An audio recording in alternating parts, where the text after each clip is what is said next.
Fumi is probably the appropriate.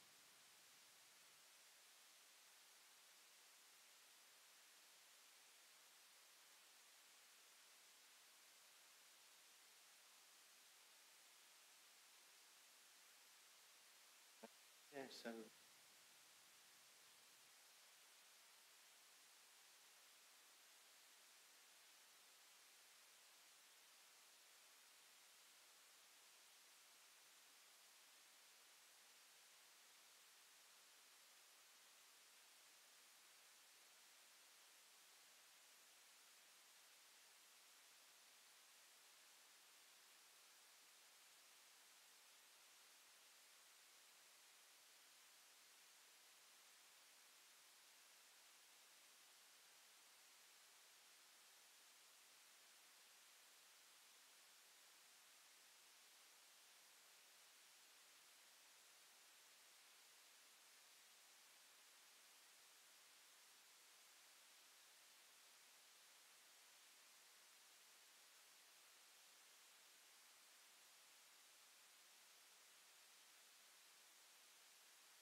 that would be like a Push the light goes on. Okay.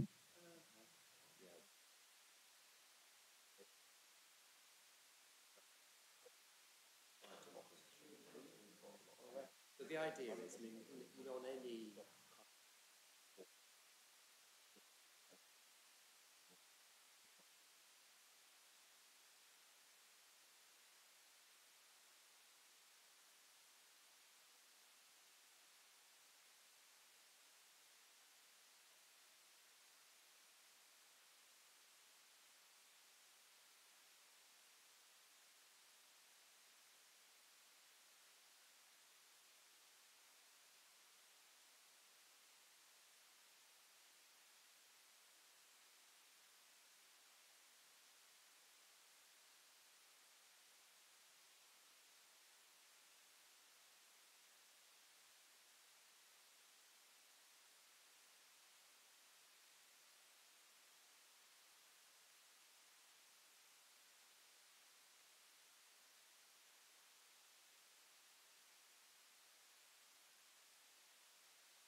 Good morning, everybody. If you're sitting comfortably, I'll ask Chris to put the meeting live, and then we can begin.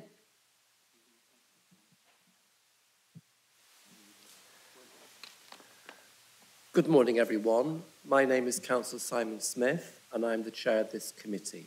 I'd like to welcome you to the Joint Development Control Committee meeting taking place at 10 a.m. on Wednesday, the 22nd of March, 2023.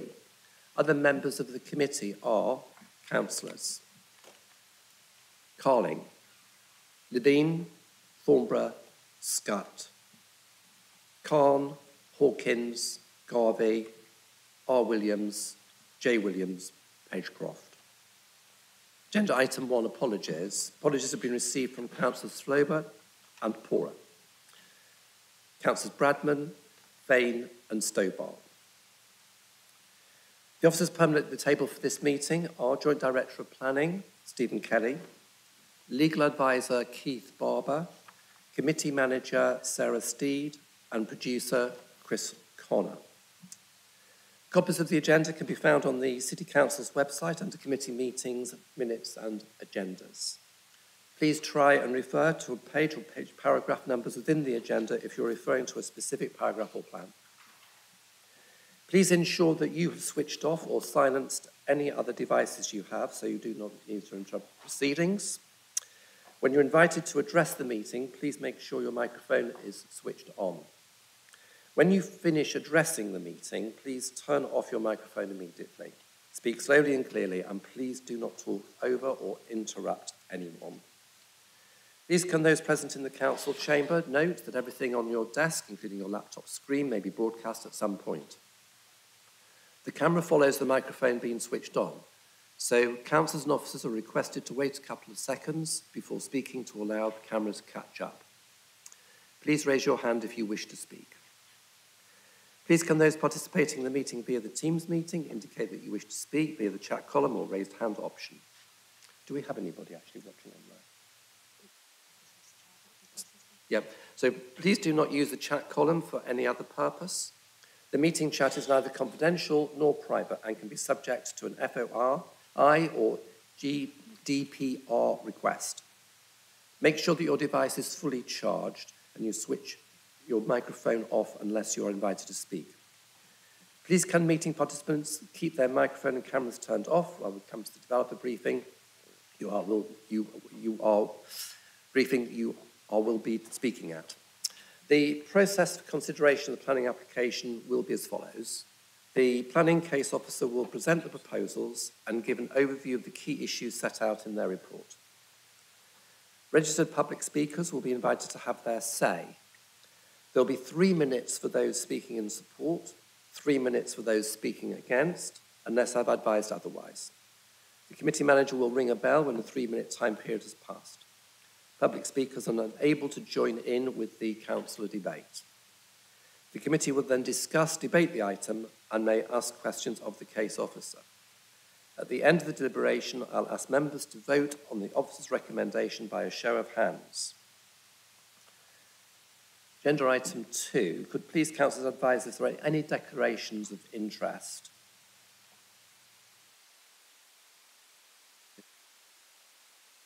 Chair, I do know one of the applicants socially, although I haven't actually spoken to him for over a year, and my discretion is unfettered.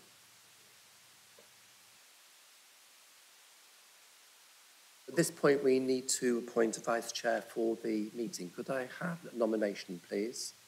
Councillor Williams? Could I nominate Councillor Hawkins? And anybody's...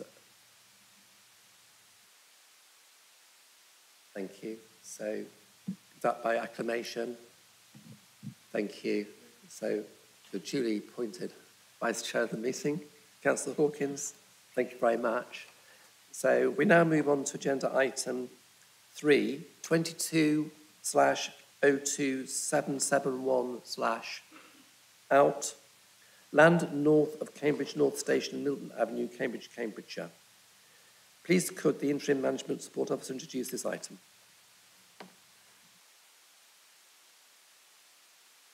Good morning, Chair. I will share my screen now, so if you could just confirm when that's working, please.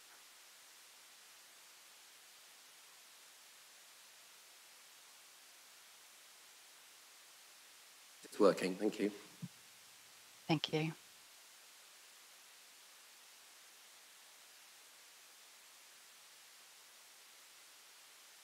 Right, good morning, everyone. I'll start with the proposed development, which is shown here on this slide. The application is a hybrid application, and the details of both the full and outline applications are set out on this slide and also the agenda. So I won't read them out now because I'm sure you've already gone through them when considering the agenda item.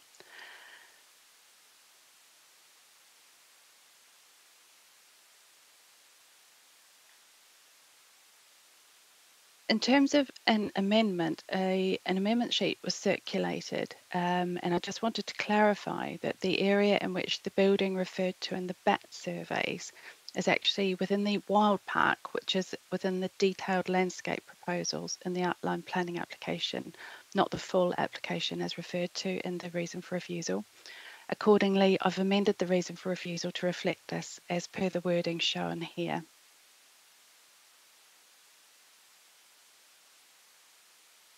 This is just the content of my presentation today. I won't read through it, but it just sets out what the key issues are, ending with the recommendation at the end. So moving on to the proposals themselves, I've got on the screen the location plan. And so this is the red line plan for the application. As you can see on the site, we've got the existing surface car park for Network Rail. To the south of the site is the existing hotel building, the office building under construction in this location, and the existing rail station in this location. Yeah, Now, just hold you for a moment, please. Councillor Hawkins. Sorry to interrupt. Thank you, Chair. Can Fiona change the cursor so we can actually see it? Yes, Please. Apologies for that. Hopefully, does that work? That Councillor works. Hawkins? Thank you. Great. Sorry. So just to go over that, this is the existing surface car park for Network Rail. We've got the hotel in this location here, the rail station down here, and the existing office building under construction in this location. So just to pick up and orientate you a bit on some of the places and sites that I've noted in my report, I'll just provide a bit of context here with the aerial photo. So to the north of the site, we've got the aggregates rail aggregate site, up here, and to the north of that is the wastewater treatment plant, which carries on round in this area here. To the east of the site, we've got the railway lines running pretty much north to south or thereabouts. The caravan park I referred to is shown in this location, and then we've got the River Cam over here further to the east. This area here is covered in the Cambridge Green Belt, and we've also got the Fenditton Meadows that are included over to the east of the site as well. I'll show you another plan a little later which shows the location of the conservation areas which are referred to in the report as well. So to the south we've got the hotel building, the office building under construction, and the railway station. Running up here and partly included in the red line is the guided busway.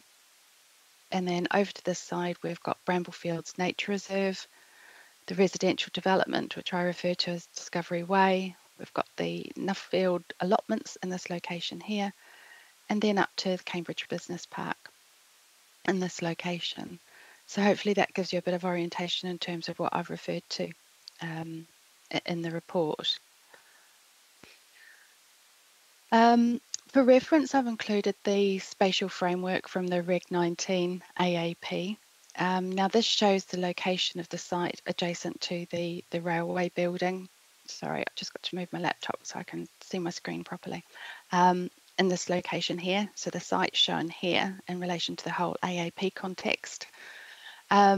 So we've got the rest of the development to the east of Milton Road here, and then we've got the Cambridge Science Park, which is included within North East Cambridge AAP on the western side of Milton Road. Sorry. I just want to run through some photographs of the site now, again, just to give you a little bit more context. So this is the view from Cowley Road, looking south down what is called Milton Avenue in the proposals. So we've got the hotel building on the left-hand side here and the office building under construction on the right. And this just shows a slightly closer view taken from the rail station car park of both these buildings. So this is the car park that's proposed to be removed and then included within the mobility hub in the application. Now this is a view from Milton Avenue looking across the residential part, what would be the residential part of the site here, towards the residential development on Discovery Way, which you can just make out through the trees, hopefully, on this one. This is another view from Milton Avenue looking northwest towards Cambridge Business Park, which is shown here, up towards Cowley Road, which heads off to the west in this direction here.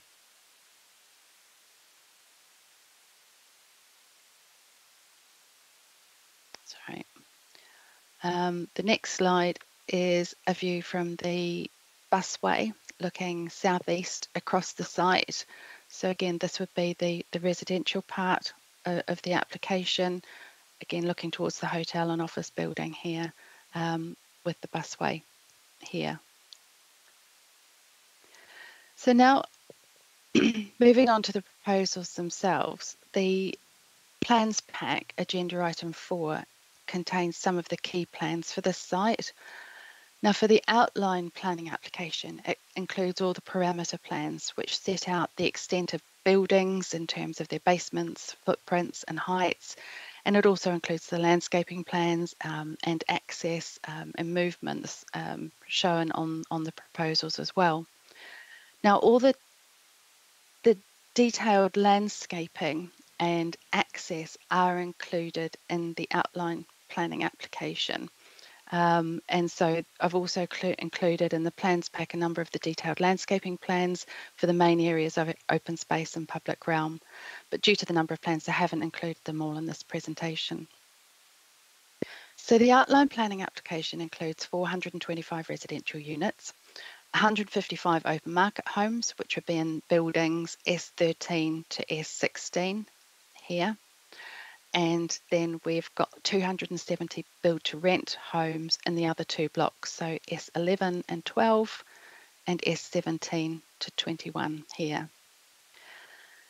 The outline application also includes 2 commercial buildings for Class E uses, and they're shown here. We've got buildings S8 and buildings S9 in what's called the triangle site in the application. We've got flexible use classes E and F proposed on the ground floors of the residential buildings and the commercial buildings, and that could include residential uses, cafes, community uses, children's nurseries, and so on. As I've said, all matters are reserved with the exception of access and landscaping. So the full details of the streets and landscaping are included within the outline application, and the detailed plans are included. So moving on now to the full application. The full application includes 3 commercial buildings for use Class E. Now this comprises building S4 here, which is the proposed office building, and buildings S6 and S7, which are the 2 lab buildings proposed. Again, we've got flexible use classes E and F on the ground floors of those buildings as well, and also basement parking is provided under each. Then we've got a multi-storey car park and cycle parking building here, or mobility hub, and it's located to the north of the existing hotel, and it's shown here as building S5. Now the plans pack in the agenda includes elevations of buildings S4, the office, the mobility hub, and also buildings S6 and S7, so I haven't shown them again here.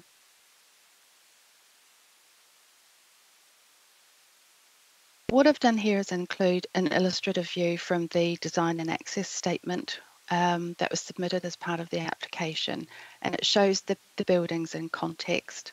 So we've got the guided busway running up towards the east here, Milton Avenue running through the site in this location, and that's the main vehicular street within the site running north to south, which connects with Cowley Road up here, which again heads towards the west. Station Row is this route here, running essentially north to south from the hotel building here up towards the Wild Park in the northern part of the site. The Network Rail compound is shown in this location here to the east of the Wild Park, and over here we've got the temporary parking area to the west of Wild Park.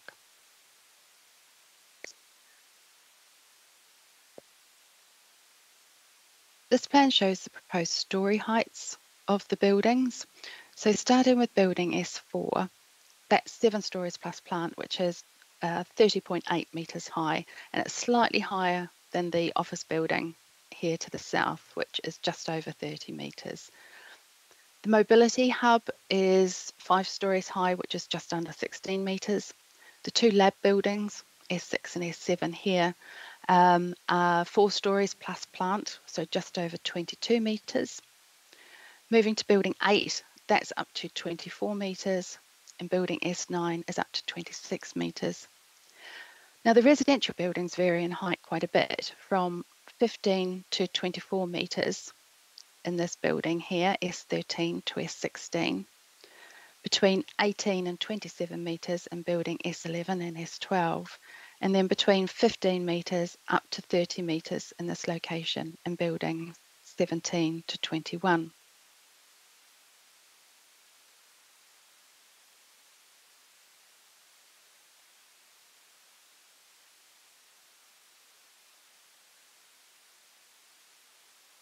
This is a drawing also taken from the design and access statement, and it's just showing the massing of the proposals. So we've got the existing buildings adjacent to the site, which are the hotel building and the rail station car park shown in yellow here, and then the office building under construction shown here. So the pink buildings are those which are included in the detailed application, and then the green buildings are those included in the outline planning application. So moving on to key issues now, and starting with landscape and visual impact. As set out in the report, the eastern edge of the site is sensitive due to it being located adjacent to the River Cam corridor, the Cambridge Greenbelt, conservation areas, the fens, and the setting of the city itself. The sensitivity to change is considered to be high, and that's despite the presence of the hotel and office building. And the area is considered to be highly susceptible to harmful impacts as a result of any change. So of primary concern is the impact of the height and massing of the buildings, which are not considered to be sympathetic to or in keeping with the site's context in terms of its wider landscape, and that includes the setting of the city. Furthermore, the height and massing is not sympathetic to or in keeping with the scale, massing and density of the adjacent development on both Fen Road and Discovery Way. And reason for refusal 1 centres around the landscape and visual impacts of the proposals. Now again, just to provide some context, the LVIA submitted with the application includes views from within and around the city, and these views were agreed in liaison with the council's landscape officer. Sort of later on in the process, 2 additional views were added, and these were the ones from Discovery Way and Fen Road. So the next slides I'll show you are the views from viewpoints. We've got viewpoint 6 here. I'll show you viewpoint 8 as well, viewpoint 9, and then further to the south, viewpoint 15. So I'll go through those ones, and then I'll also show you view E5 from Discovery Way and E6 from Fen Road. So just going through those different views now. This is the view looking southwest from Green End. So what you can see here is these are the lab buildings on the eastern edge of the site. The mobility hub would be behind this bush piece of vegetation here. So that's the first one. So view 8 is again looking southwest, but it's taken from further to the north of the previous view. So now we're looking across the river towards the lab buildings S6 and S7 here. The mobility hub you can't really see because it's low and there is vegetation covering it. We've got the existing hotel and office building here. Then we've got the proposed office building you can see up the top here. And these are the lab buildings shown in blue with the residential buildings in purple behind. View 9 is taken further to the east, adjacent to the B1047. And again, looking across to the site here, again, the lab buildings on the east here with the outline lab buildings here, residential to the rear as well. And then view 15 is looking across the meadows and taken from the southeast. Again, looking towards the site, we've got the existing hotel here and office building. Again, you can just see a glimpse here of the proposed office building. Sorry, my phone's ringing. I'll just turn that off. And the lab buildings in this location here. This is the View City view of the site from Discovery Way, which is taken to the west. So it's just showing the proposed office building here. These purple buildings would be the residential ones adjacent to the busway, and that's the office building under construction here. Now this is a photo from a similar location on Discovery Way as it is at the moment, and that's the office building under construction here. So the new one would be located in this location approximately, with the residential further to the left hand side here. Now this is the view from Fen Road looking across the caravan site to the proposed buildings. Again, another View City view showing the position hotel here, proposed office building. This building is the mobility hub. So then we'd have the lab buildings to the right here. And this is just a photo from Fen Road, again from a different location, but showing where the hotel is. So the mobility hub would be in this location with the lab buildings further to the right. Now moving on to heritage aspects, impacts, sorry. A lot of the views that I've just gone through are included in the heritage assessment as well as the townscape assessment. So there is quite a bit of overlap there in terms of the views. What this slide shows is the location of the conservation areas in relation to the site. So we've got the Riverside and Stourbridge Common Conservation Area to the south, and that runs through the city towards Fen Ditton. And then we have the Fen Ditton Conservation Area, and to the north is the Bates Bight Lock Conservation Area. Now, as I've said in terms of the landscape and visual impacts, the riverside setting is a fundamental characteristic of the conservation areas, and it is highly sensible to change, or they are highly sensible to change. The second reason for refusal addresses the height and massing of the proposed buildings, and due to their size and massing and their siting in a row along the eastern edge with minimal gaps between the buildings, it would constitute a permanent change to the visual quality of the conservation areas and would have a negative effect on the way in which they're experienced and appreciated. So the second reason for refusal, focuses around the heritage impacts, and it also concludes that it would result in less than substantial harm in terms of how we need to assess it under the NPPF, but it's considered that the less than substantial harm is moderate.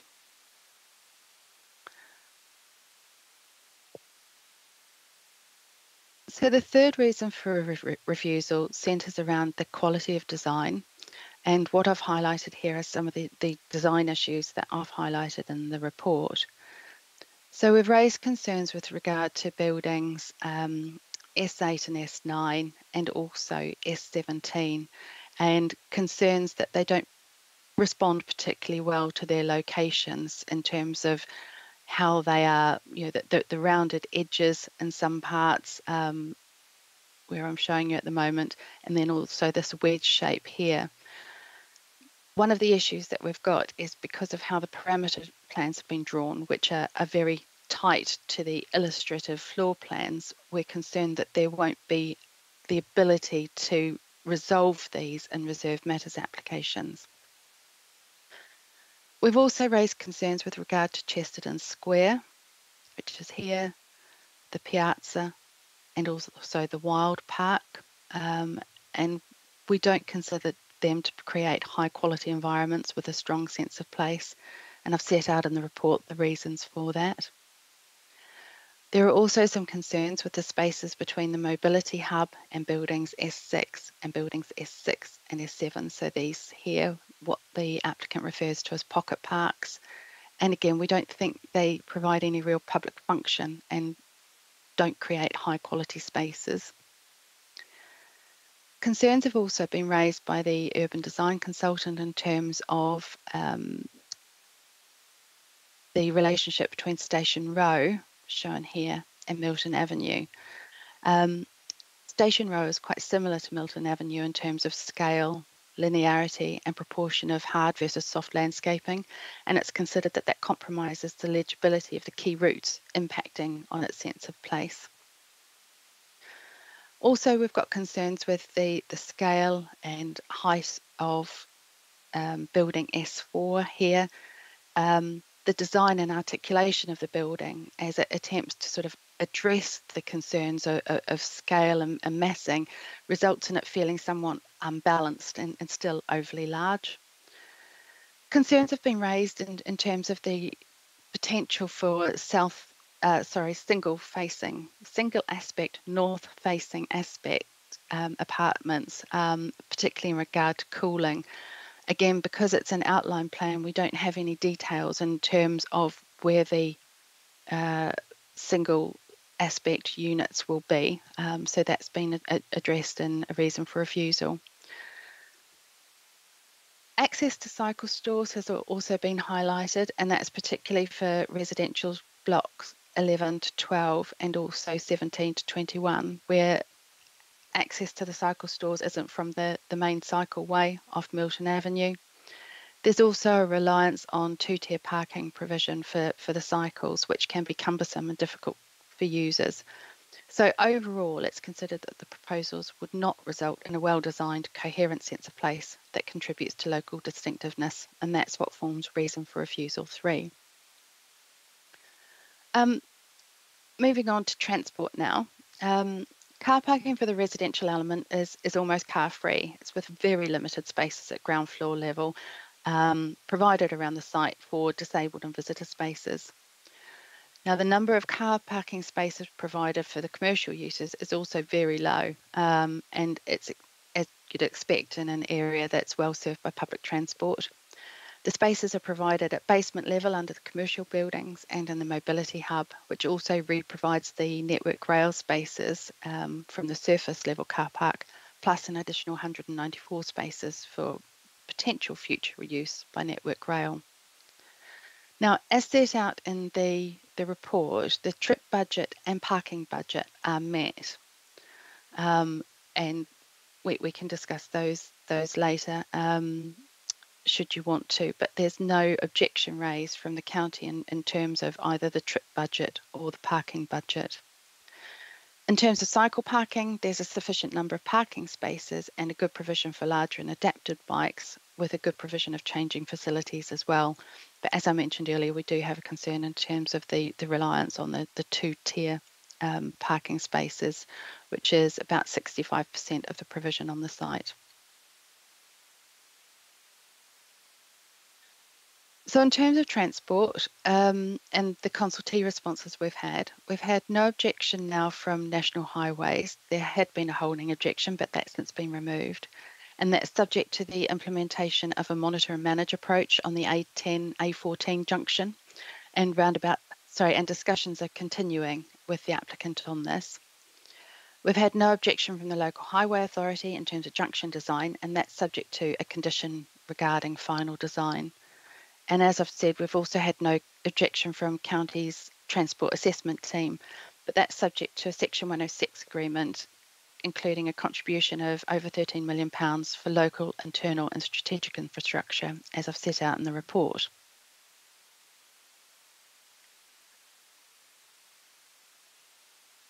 So moving on to other key issues, the relevant part of policy SS4 in the local plan is set out in this slide here. Now, the supporting text for the policy accepts that developments can come forward ahead of the AAP, subject to ensuring that they would not prejudice the outcome of the AAP process and the achievement of a comprehensive vision for the area as a whole that would be established under the AAP. So development that comes forward must provide the infrastructure which is necessary to make the development acceptable by itself, regardless of whether the rest of the area covered by the policy comes forward or not. However, the development must also make a contribution towards infrastructure, which is necessary for the overall development of the area covered by SS4. Failure to do this risks undermining the comprehensive development of the area. Therefore, a Section 106 contribution is required, which provides sufficient funding to ensure that the comprehensive development of the area covered by policy SS4 is not undermined by the development of this site. Now, at this time, no Section 106 has been agreed, and therefore this forms a reason for refusal 4.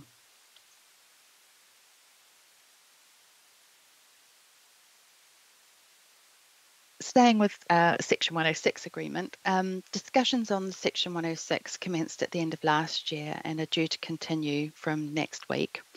Now, as you will have seen in the report from page 135 onwards, there are many heads of terms which have already been agreed with the applicant, including things like affordable housing, community contributions, healthcare provision, public art contributions, but there are also a number which require further discussions. So at this point in time, as no Section 106 has been agreed, this forms the basis for reason for refusal 5. In the initial round of consultation, both the lead local flood authority and the council's drainage engineer raised objections to the proposals, mainly on the grounds of insufficient information. So the amendment pack submitted by the applicant in October sought to address the issues raised and did overcome a number of those concerns. However, both the LLFA and the council's drainage engineer responded to the amended FRA, the flood risk assessment, and maintained their objections in relation to climate change allowances. Specifically, clarity is required on the climate change allowances utilised in the flood risk assessment. So reason for refusal 6 is due to this insufficient information.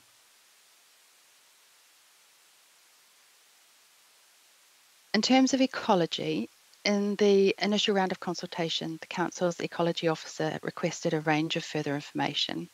Again, the amendment pack provided in October sought to address the issues raised through an updated ecology report, which did overcome a number of the issues raised.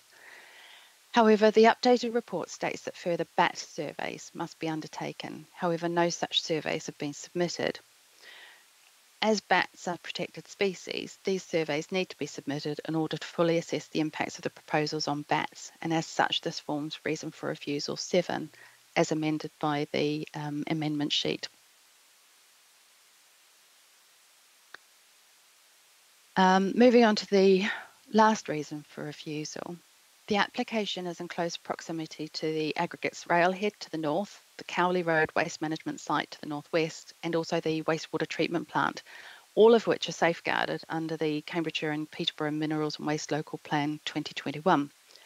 So again, further information was requested by the County Council as the Minerals and Waste Planning Authority, and information was included in the amendment pack. However, the noise report does not appear to assess the interactions between the proposed commercial uses in the northern part of the proposals and the aggregates railhead. So accordingly, there's a lack of sufficient information provided to assess the impacts of the proposals on the safeguarded site, and that forms reason for refusal 8. So on to the planning balance now. The planning statement submitted with the application identifies a number of public benefits resulting from the proposals, and these include the provision of employment space, 4,300 jobs once the site is fully operational, plus construction jobs, the delivery of 425 new homes, including affordable housing, increased biodiversity, and a scheme with BREEAM Excellent certification. However, these benefits must be weighed against the harm caused by the scheme, and that includes the landscape and visual impacts and also harm to the designated heritage assets, as I've outlined in the report. Other material planning considerations must also be factored into the planning balance. In this case, the Environment Agency has recently objected to the application due to the potential impacts on water bodies. Specifically, the proposals may, through the additional demand for water use, increase abstraction and risk deterioration to the water bodies in the Greater Cambridge area. This issue remains unresolved. Furthermore, the quantum of development in terms of meeting the employment need appears to be overstated by the applicant. The local plan seeks to ensure job growth to meet the objectively assessed need, and the council does support the use of this site to meet part of the need identified. However, the quantum of floor space proposed on the site gives rise to harm. Now, the applicant argues that any harm arising needs to be balanced by the importance of meeting current market needs for the employment floor space. And officers consider that the submitted market update may overstate the role of the site in meeting that need, because by the time the proposals are delivered, it's likely that the acute current need will have been met in full or in part by consented schemes or schemes elsewhere that are in development. Accordingly, the quantum of development is not justified on the basis of public benefit and meeting market need for the new floor space on this site. Now, as there's an appeal in progress for this application, the recommendation is one of a minded to refuse, and there are 8 reasons in the report that have been set out that I've run through today. And apart from ecology, which has been amended, they remain as per the report. And that brings me to the end of my presentation, so I will stop presenting and hopefully that will return us to the normal screen. Thank you. Thank you very much, Fiona. So we now turn to the public speakers. We have Alison Wright wishes to speak on behalf of the applicant in support of the application. I remind you, you have 3 minutes. The committee manager will give you 30 seconds notice. Just the 3? Yeah, okay. So procedurally, you get the bell at 3 minutes. So please be sure to be prompt on 3 minutes, please. Thank you.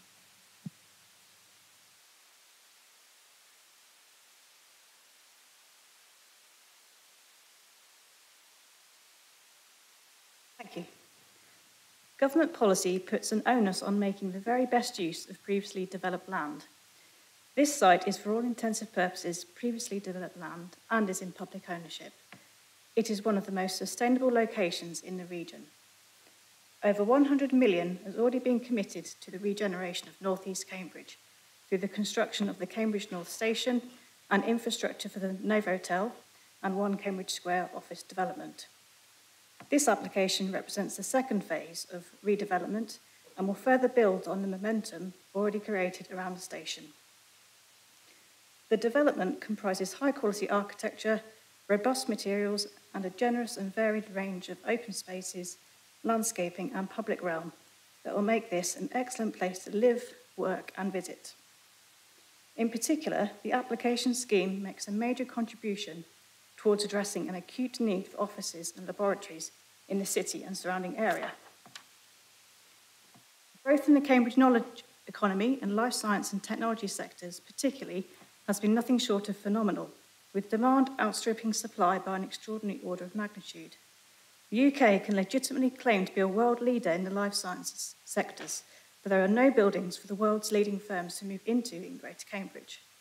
As a consequence, opportunities to relocate world-leading companies to Greater Cambridge or expand vital startups are greatly diminished or non-existent. All of this blunts Cambridge's competitive edge in the global market. The site is one of the answers to this gross mismatch. benefits of developing this scheme have, in our view, been hugely underrepresented in the committee report. Balanced against this is the alleged harm. The approach that seems to be taken by many is that this is the greenfield site on the edge of the city. It isn't. It's a brownfield site which has been allocated for substantial development. Unlike the vast majority of Cambridge, the site is also not in or near a conservation area. The closest heritage assets to the site have parts of their boundaries lying approximately 500 metres from the site. A series of mitigation measures have informed the design of the eastern edge in terms of block structure, height, massing, articulation, materiality and landscaping. The height of the labs is 4 stories plus plant, and that height of the plant is dictated by the aspiration to be BREEAM outstanding. The mobility hub is at a lower height. Furthermore, in between the buildings run a series of green corridors and pocket parks. Finally, in terms of the other reasons for refusal, these are disappointing, clearly, but we are confident that they can be resolved before the inquiry opens. Thank you. Thank you very much. The statement now is to be read out on behalf of Sarah Nicholas of Cambridge Past, Present and Future against the application. We are Cambridge's largest civic society, and one of our aims is to protect and enhance the green setting of Cambridge. Cambridge Past, Present and Future object to this proposed development and support the Council's reasons for refusal. Cambridge Past, Present and Future will be attending the inquiry as a Rule 6 party. Their concerns relate to the visual and landscape impact of the development and impact on ecology. The development of this site will create a new edge to the city. It is vital that this site is designed and developed to the highest standard so that it contributes to the special character of Cambridge. We object to the design of the development as proposed in this application. In particular, we object to the visual impact of the laboratory blocks on the eastern side of the development. The development as proposed is of a height, scale and design that will create a giant wall of development, 300 metres long and 20 metres high. It will loom over the meadows next to the River Cam, where it will be seen when enjoying the river from the path or on the water, or a picnic on Ditton Meadows, or a drink outside the plough. We do not agree with the applicant that the articulation, terracing and landscaping mitigate the height and bulk of the buildings. Members have visited the site and will have seen the hotel and the buildings already constructed. Imagine them extended by 200 metres in length, and they give a good indication of the scale of the proposed developments. The development as proposed will detrimentally change the skyline of our city. In relation to ecology, we object that the wild park will not be retained. Creating it and allowing plants and wildlife to establish themselves and then destroying it does not make sense. We are also concerned about the design of the open space in the residential development.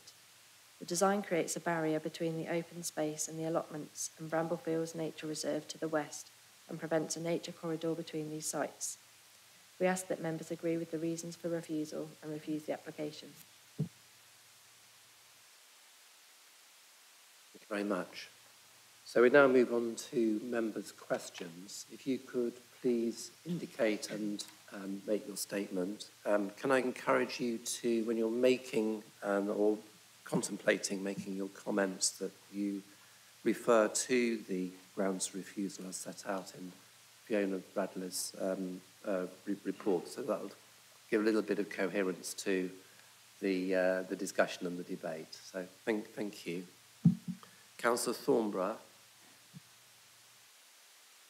I have 3 questions.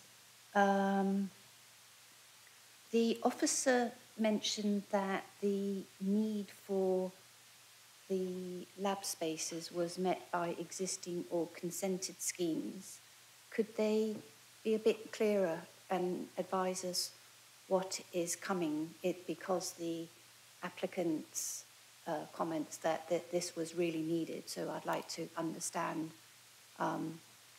what is coming. The officer also referred to the Environment Agency's objection regarding the amount of water and the over-abstraction. but that doesn't seem to be a reason for refusal. And I wondered if the officer could comment whether that could be a reason for a refusal.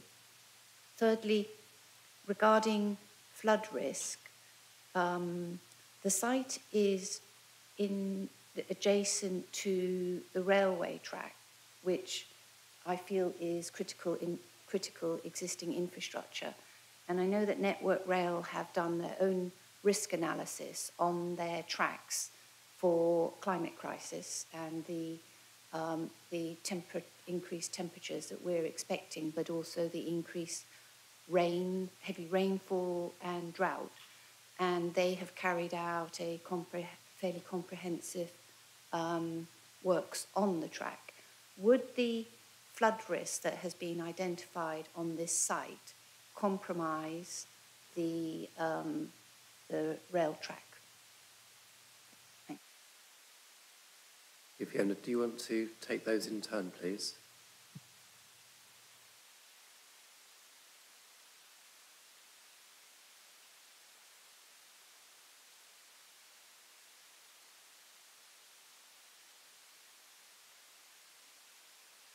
Thank you, Chair. In terms of need for lab space, that's something that we will be certainly working on through the appeal.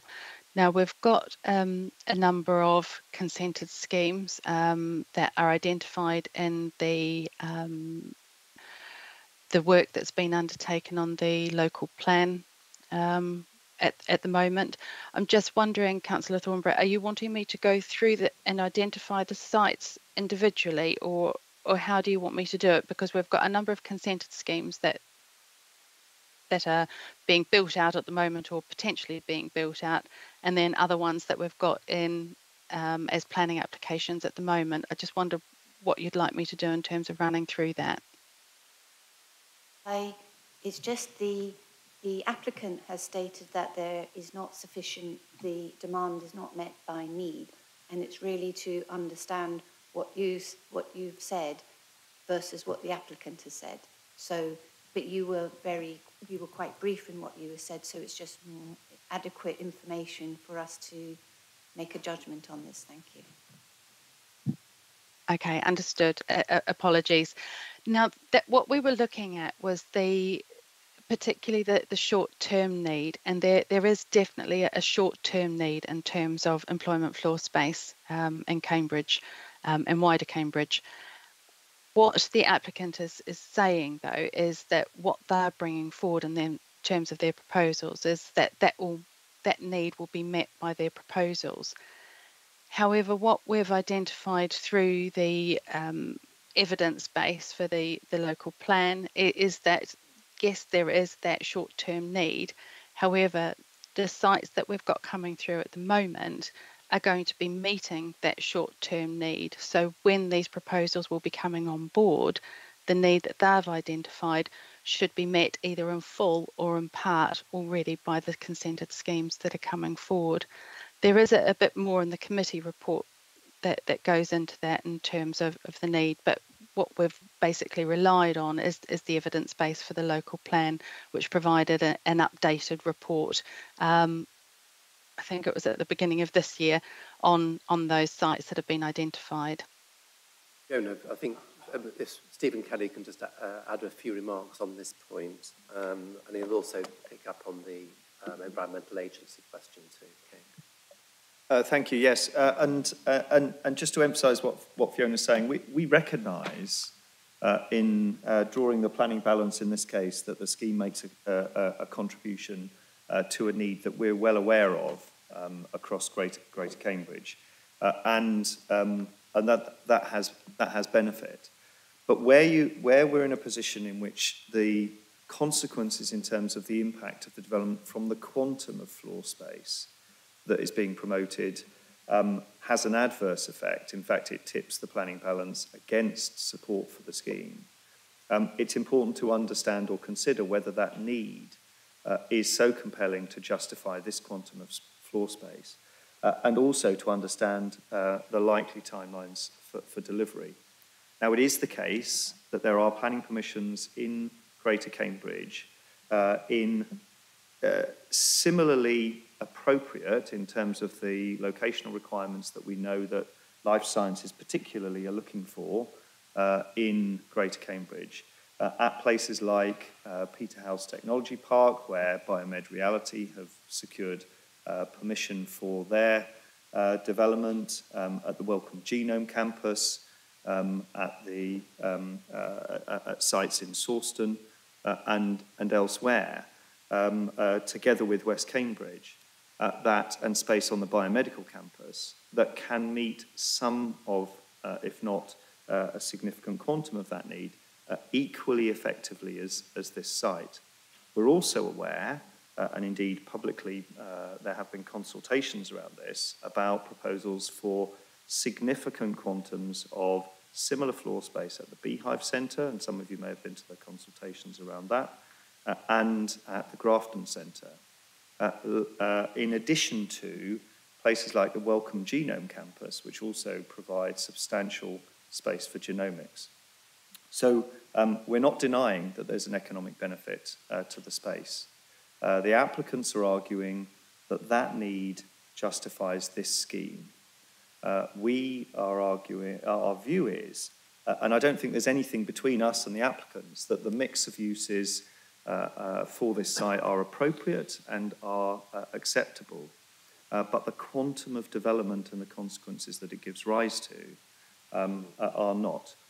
And the point I think Philippa was trying to make, the point that we're making in the planning balance, is that this isn't the only way for Greater Cambridge to secure the economic outcomes that the PPF puts so significantly. If it was the only site, it was the only site coming forward, you would need to give that more weight.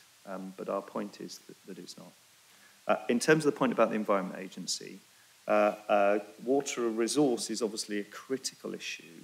We have just had published the Cambridge Water Resource Management Plan. The Environment Agency have raised on this and a number of other sites concerns about the consequential effects of additional development at this scale, not just on this site, but across Greater Cambridge, for the environment, given the difficulties of enhancing supply to the Greater Cambridge area in the short term of portable water. And we're, as you know, from other forums and discussions that we've had, working through the consequences for that in terms of the local plan future growth objectives. And we expect to see further engagement with the Environment Agency over the coming months. They've indicated that they need a period of time to review and respond to the Water Resource Management Plan that was published after, I think, the appeal was submitted for this scheme. And so we're not at this stage suggesting to members that it is a explicit element that renders the scheme unacceptable, but we will clearly, and I think the applicants have highlighted, there are a number of issues here that we expect to continue to engage with them on, which may or may not change the final position of the council at the appeal, and it's for that reason, we'll come to the recommendation, but it's for that reason that I'm seeking your delegation as what is a very fluid position, forgive the pun, evolves on management. Thank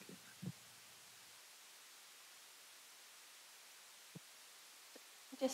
So have the already consented schemes that you refer to,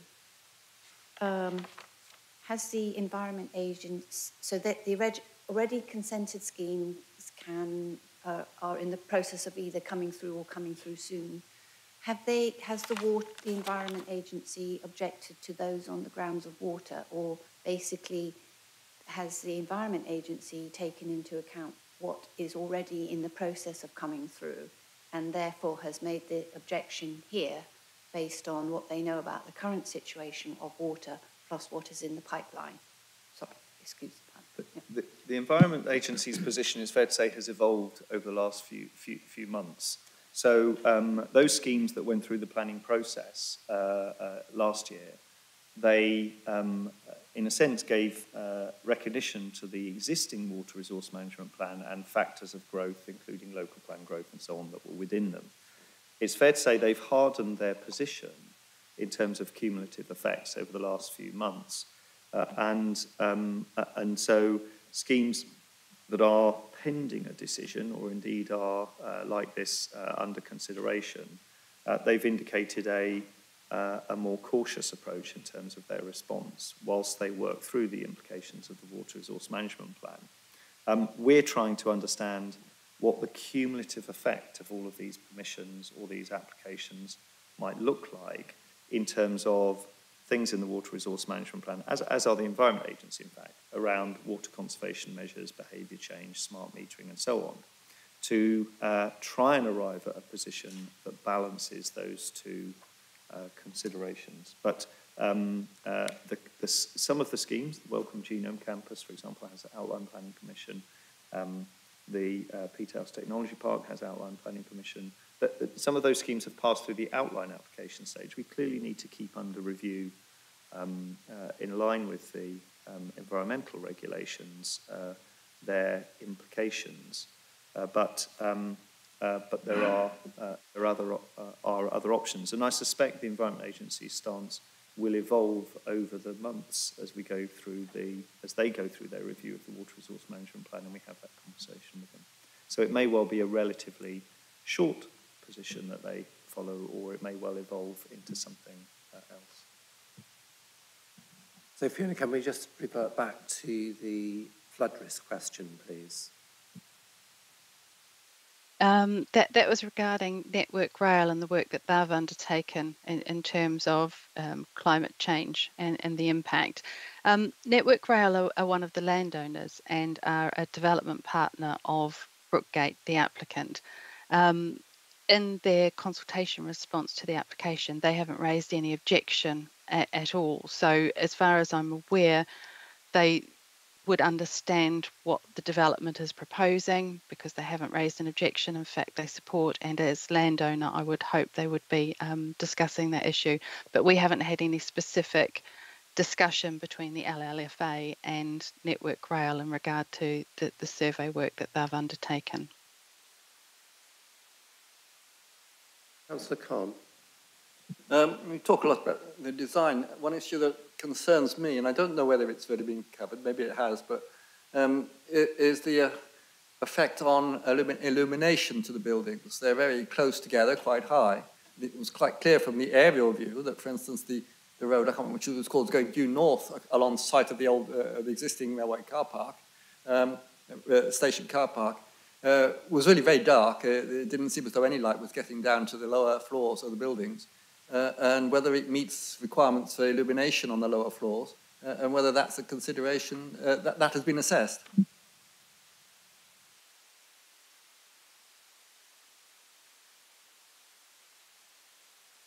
Fiona? Lighting? In terms of illumination, there hasn't been a full detailed assessment of illumination, and it's certainly an issue that's been raised by a lot of third-party representations. In terms of potential conditions to the application, what we will be doing with the applicant is working through a statement of common ground, which will include agreed conditions. And in terms of lighting, that would need to be one of the conditions that we would seek, well, probably one of a few conditions that we would seek to agree as part of that. So we haven't had a detailed lighting assessment as yet, but that would need to form part of further details to be submitted by way of a condition. I didn't really mean in terms of lighting at night time or so on. I meant lighting in terms of sunlight actually getting to the lower floors. In terms, when you have a house, there are building, for instance, building regulation requirements that you've got to get a certain amount of light onto the windows. And it appeared to me that it might well be that these are not met. I don't know whether they're met. I just wonder whether it's been assessed. Because even if it's a building for work, it makes a great deal about the feeling in the building if you're always in the dark. Apologies for that. There is an assessment that's been included as part of the application in terms of shadowing, in terms of considering that impact. So in terms of the office uses, that would be acceptable in terms of what's being presented. In terms of the residential use, again, because it's at outline stage at the moment, we don't know the exact layout of the buildings. There is some concern in terms of the single aspect units for the residential uses and in terms of the cooling side of things, but also the wider issue in terms of internal amenity due to natural daylight.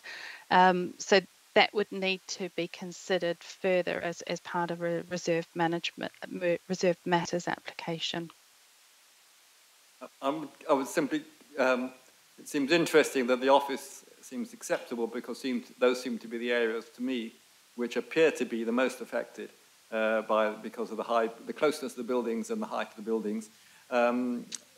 Maybe that it's not required normally. It's considered that you can have shadow for working in office space, but I must admit, I would simply comment that I personally would find that rather oppressive. Councillor John Williams. Thank you, Chair. I've got two questions, one of which actually has already been answered, but I think it's worth emphasising. And the second question regarding safeguarding. The first one is about visual impact and the impact of artificial lighting on the green belt, particularly on the eastern side of the site towards Fen Ditton.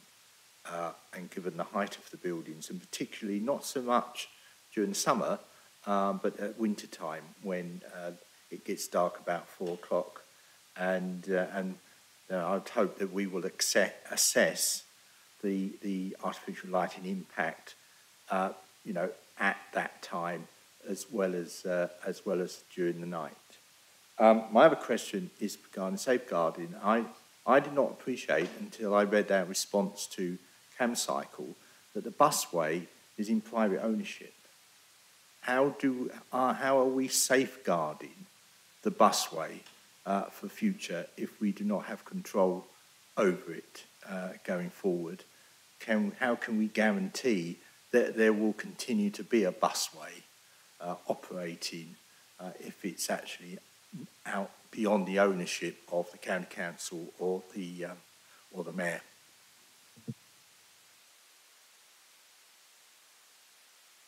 So, Jazz Tuttle, I'm going to ask you in a moment to respond to that second question, if you'll get yourself ready for that one. Can you respond to the visual impact, lighting impact question, please? Yes, in terms of the assessment that would need to be undertaken, you're quite right. It's not only at night time that we need to consider that, but also the darker hours through winter that need to be considered. So yes, any lighting assessment that's required would consider both of those elements. Thank you. Ms. Tuttle, could you then respond to the busway question, please? Thank you. Yes, I can. So the busway is an asset which is sort of held by the GCP and the county council. It's not going to disappear. It's a critical piece of infrastructure that serves that area, so therefore it is safeguarded in the respect that it will continue to be in existence, and there will be improvements made as part of the overall development of this area. So there's no issues with the busway, not being there in the future.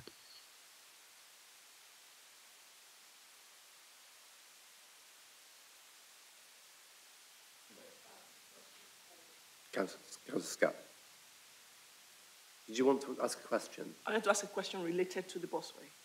Please do. Okay. When we were on the site visit, noticed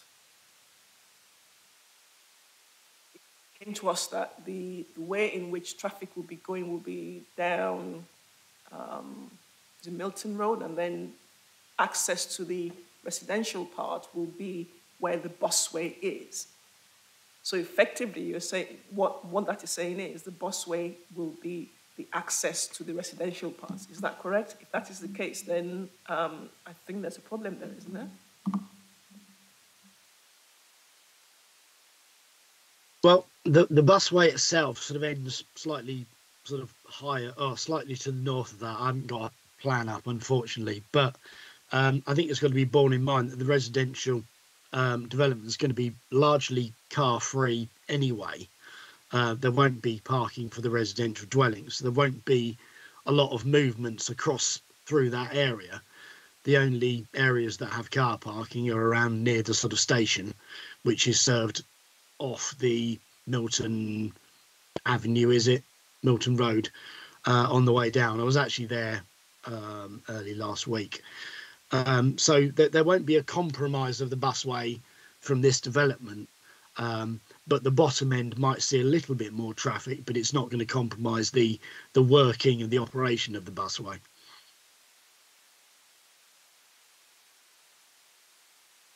I'm still, maybe I misunderstood this. I thought it was going to be a one-way system coming up towards where the office that is being built now, and then down the busway to get back out. Or maybe I misunderstood. No, there'll be no general traffic allowed to use the busway, which the part of the busway which is reserved for buses only. Are you clear, Councillor Hawkins? Would you like Fiona to bring the plan up so that she can show you the circulation of the traffic? Yes, can you bring that up then, please, Fiona? Will do. I'm just trying to find the best one that I can refer to. So just give me one moment.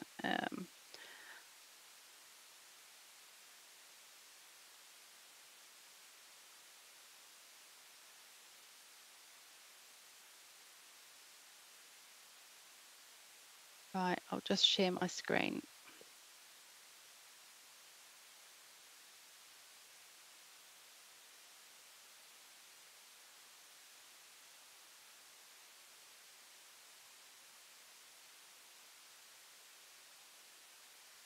Right, and just checking, you can see the plan that I've got on here. What we've got is it's this section of the busway.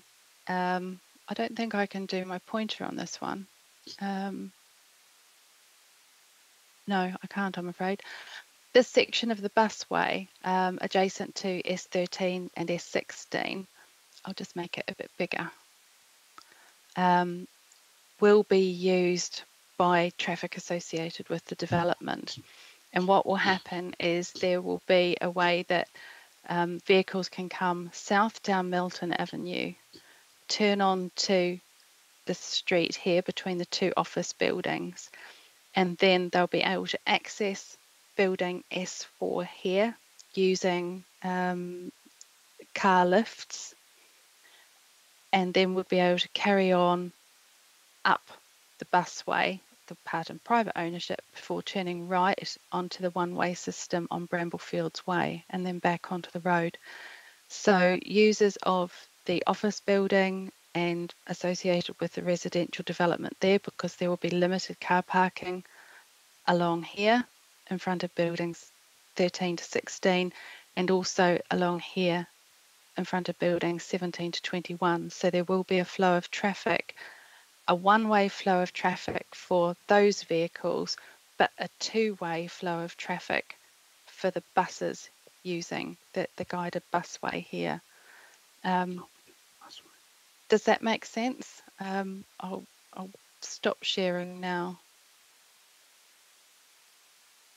Is that clear for you, Councillor Hawkins? It is clear, but it's still a conflict in my view. Thank you. Sorry, Chair, I've got on Councillor this, it Scott would, waiting to come in. Is this? Well, it would help me if, I don't know for other members, if we had some idea of the number of vehicles that we are talking about.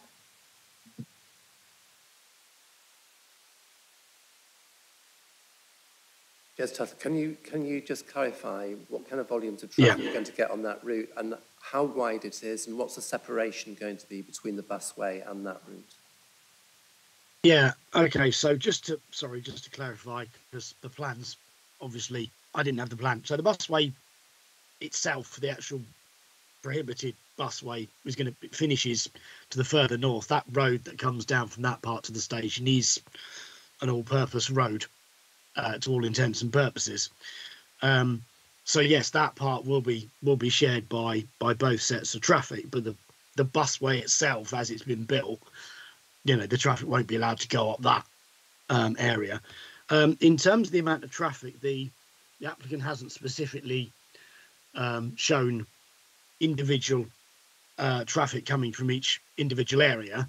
So we've got an overall traffic generation coming in and out of the area as a whole, but they haven't shown any, as far as I'm aware, diagrams showing the intricacies within the site itself.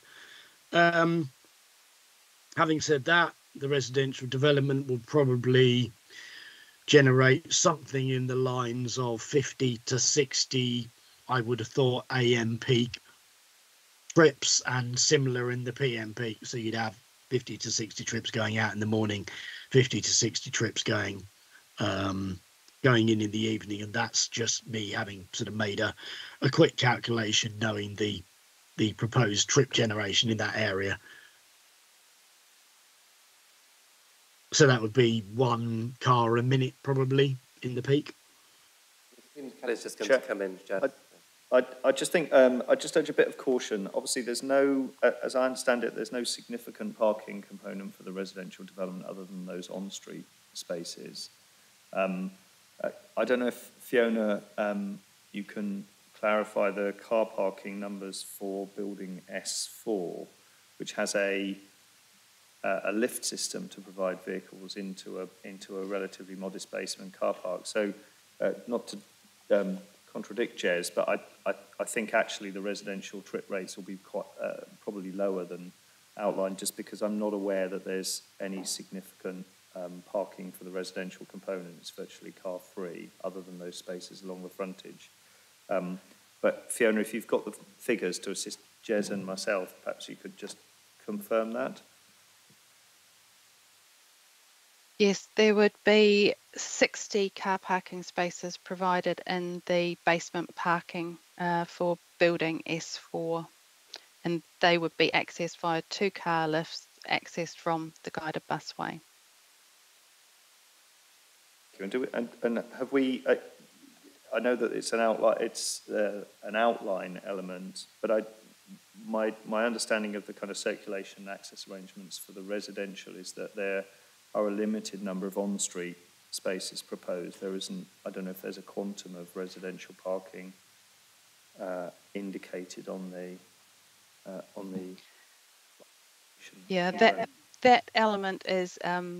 Although the residential is an outline, the access arrangements are in full detail, has been submitted as part of the outline application.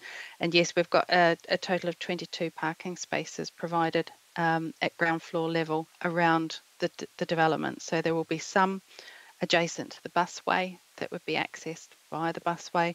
And again, the ones on Bramblefields Way would be accessed via the busway as well. But it is a very limited number overall.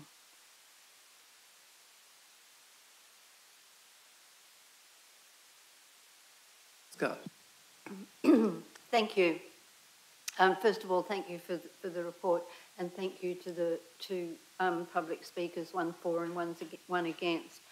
I actually want to refer to policies SC4 and SC6, which are addressed at paragraph 19. But before going to that, I'd like to go to one of the points that Councillor Thornborough raised and was responded to, but in my opinion, it requires further response.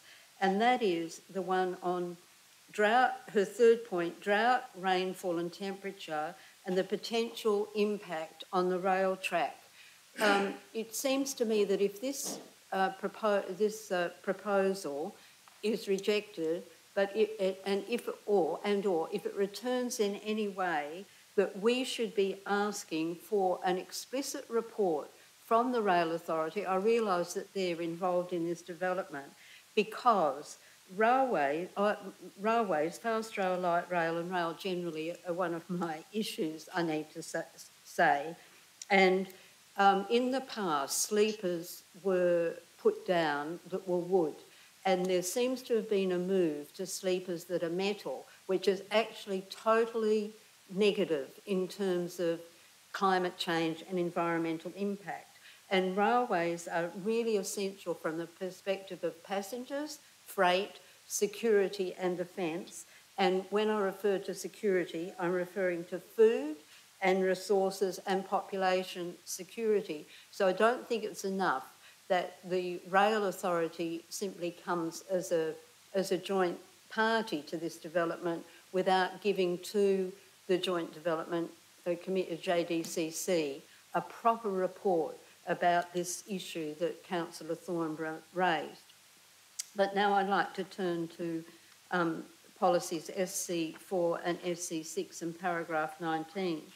Paragraph 19 ends with the conclusion at paragraph 1939.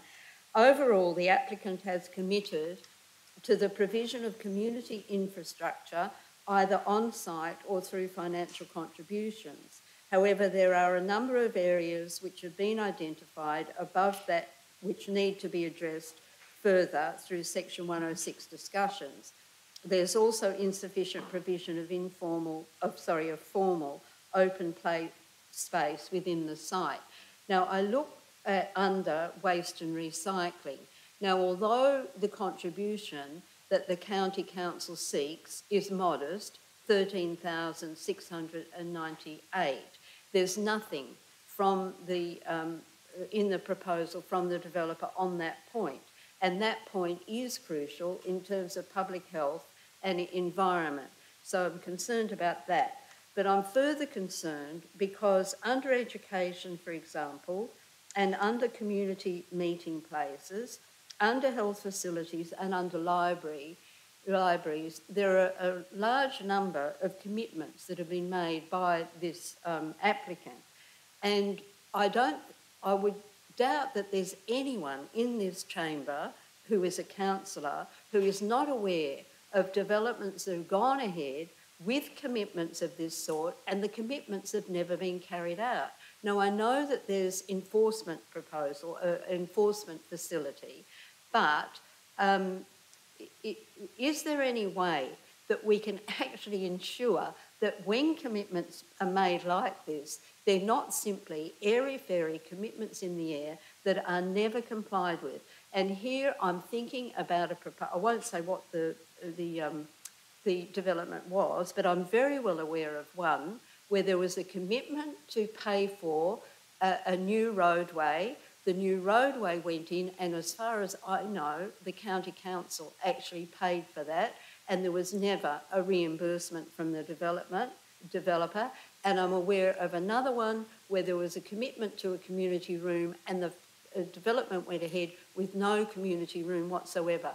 So I'm simply asking whether there is some way, when assurances like this are made, that we can be assured when the development is in process, that the commitments are actually being met, rather than having to institute enforcement processes after the act, which often, too often, I think, are simply not proceeded with, and that the development's allowed to continue to remain there without the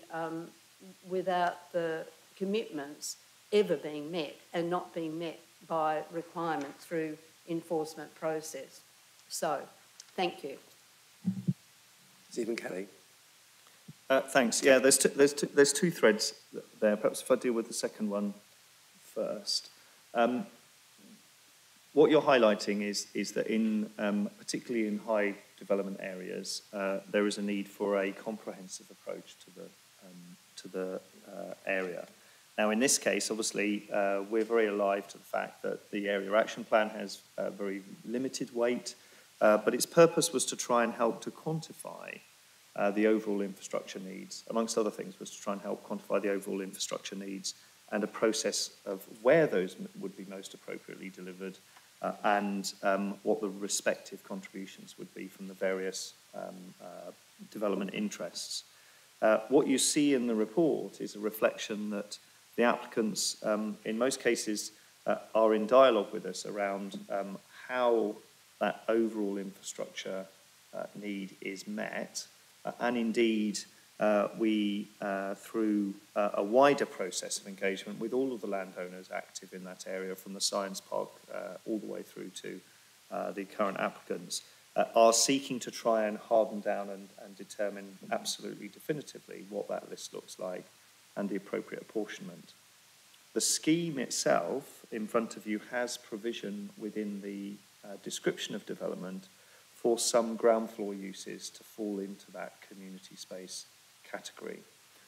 So insofar as the scheme is concerned, in terms of the physical form of it, some of those needs may be capable of being met on the scheme, but bearing in mind the community infrastructure levy regulations, which are around related in scale, have several legal tests, one of which is that those contributions are related in scale and kind. Schemes of this size, although they're large, in themselves may not be sufficient to justify, for example, a singular new building or a new space being created, for example, for the NHS or for educational purposes. And so the approach that we're bound to follow is to seek appropriate contributions. And you're quite right to stress the importance of translating those contributions into the physical infrastructure. And that is part of the wider challenge that the councils will face across that whole regeneration area in the event that the AAP comes forward as we anticipate, with substantial additional residential development. Bear in mind the numbers that we have put forward, around 8,000 or so homes overall in this locality, as well as substantial numbers of jobs. So we haven't reached a conclusion on that discussion with the applicants at this moment in time, but we're equally not seeking to use that at this stage as an absolutely definitive position. As the report makes clear, we expect to work through some of those things. It has to sit as a reason why the scheme is not acceptable at the moment, because we haven't concluded it. But both the reasons that we've outlined, I think they're entitled Comprehensive Development and Section 106, talk to the very issue that you've highlighted. In terms of enforcement of Section 106 agreements, I'm happy to discuss those examples because there may well be circumstances surrounding it. But our experience normally is that the contributions are paid and it is a matter of coordinating with other contributions and indeed with the infrastructure providers like the NHS, the timing of those facilities. But I'd like to, we are tightening up on this, and of course nationally the government are looking at an infrastructure levy in a different form. But the points that you raise are absolutely pertinent. They're points of concern that we've highlighted in the recommendation at the moment that we may resolve. But we're confident that at a very high level, in principle, the process of making contributions, because we know there is going to be substantial development and change in this area. And as part of the master planning work that was done for the area action plan, we want to create, for example, in the future, a kind of local centre, a kind of place where people will cluster. It's sensible to put some of those needs, like healthcare provision, for example, in one place so that you can get complementary use and enhanced benefits from them, rather than pepper pot them just for convenience within individual schemes. So it's part of a deliberate approach.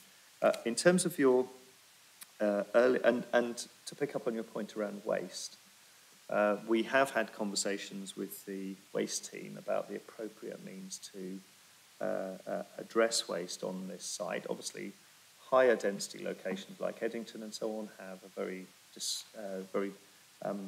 distinctive way of managing waste. Part of the challenge with sites like this, which come forward as a small part of a much larger piece, unlike Eddington, which could be planned by a single user, is how you integrate that. But the waste team and ourselves have been engaging with the applicants to try and address the issue. Your first point, so turning to your first point now, which was around the rail infrastructure, I'd point you towards the Lead Local Flood Authority's response, which still remains an unresolved matter as far as we're concerned. And Now, they are responsible for looking at overall flood risk, not just in respect of the site, but associated flood risks, and with particular emphasis on things like infrastructure.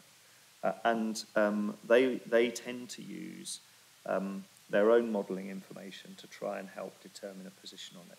So in terms of assurance about the significance of protecting infrastructure, it does rest with Network Rail to comment, but actually at a local level, even if they choose not to comment on that matter, the lead local flood authority's consideration about both on-site and residual off-site effects of development. They've highlighted concerns about permeability, for example, with this scheme at the moment, will be picked up as we go through that process. And I suspect the applicants will be doing some further work as we head forwards.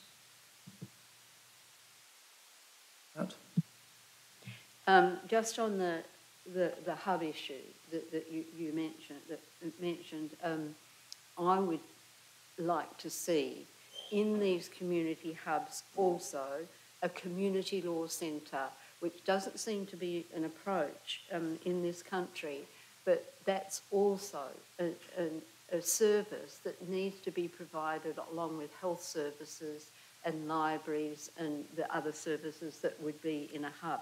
But I also just wanted to make this point, that unfortunately there's been a great deal of deregulation which has taken responsibilities that formerly lay with the public sector into the private realm. And one of these, my understanding is about site inspection while projects are ongoing.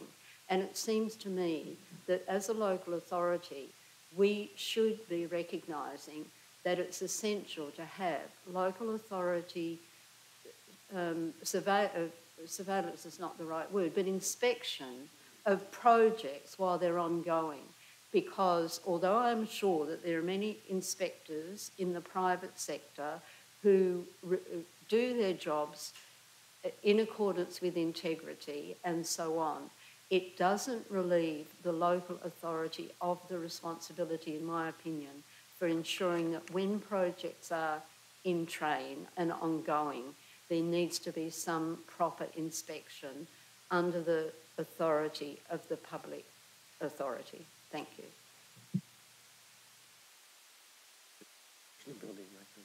I think just to offer a bit of assurance, yes, obviously we've got a deregulated building regulations industry, and the government are consulting on Building Safety Act, which changes that, given the experience of Grenfell and so forth.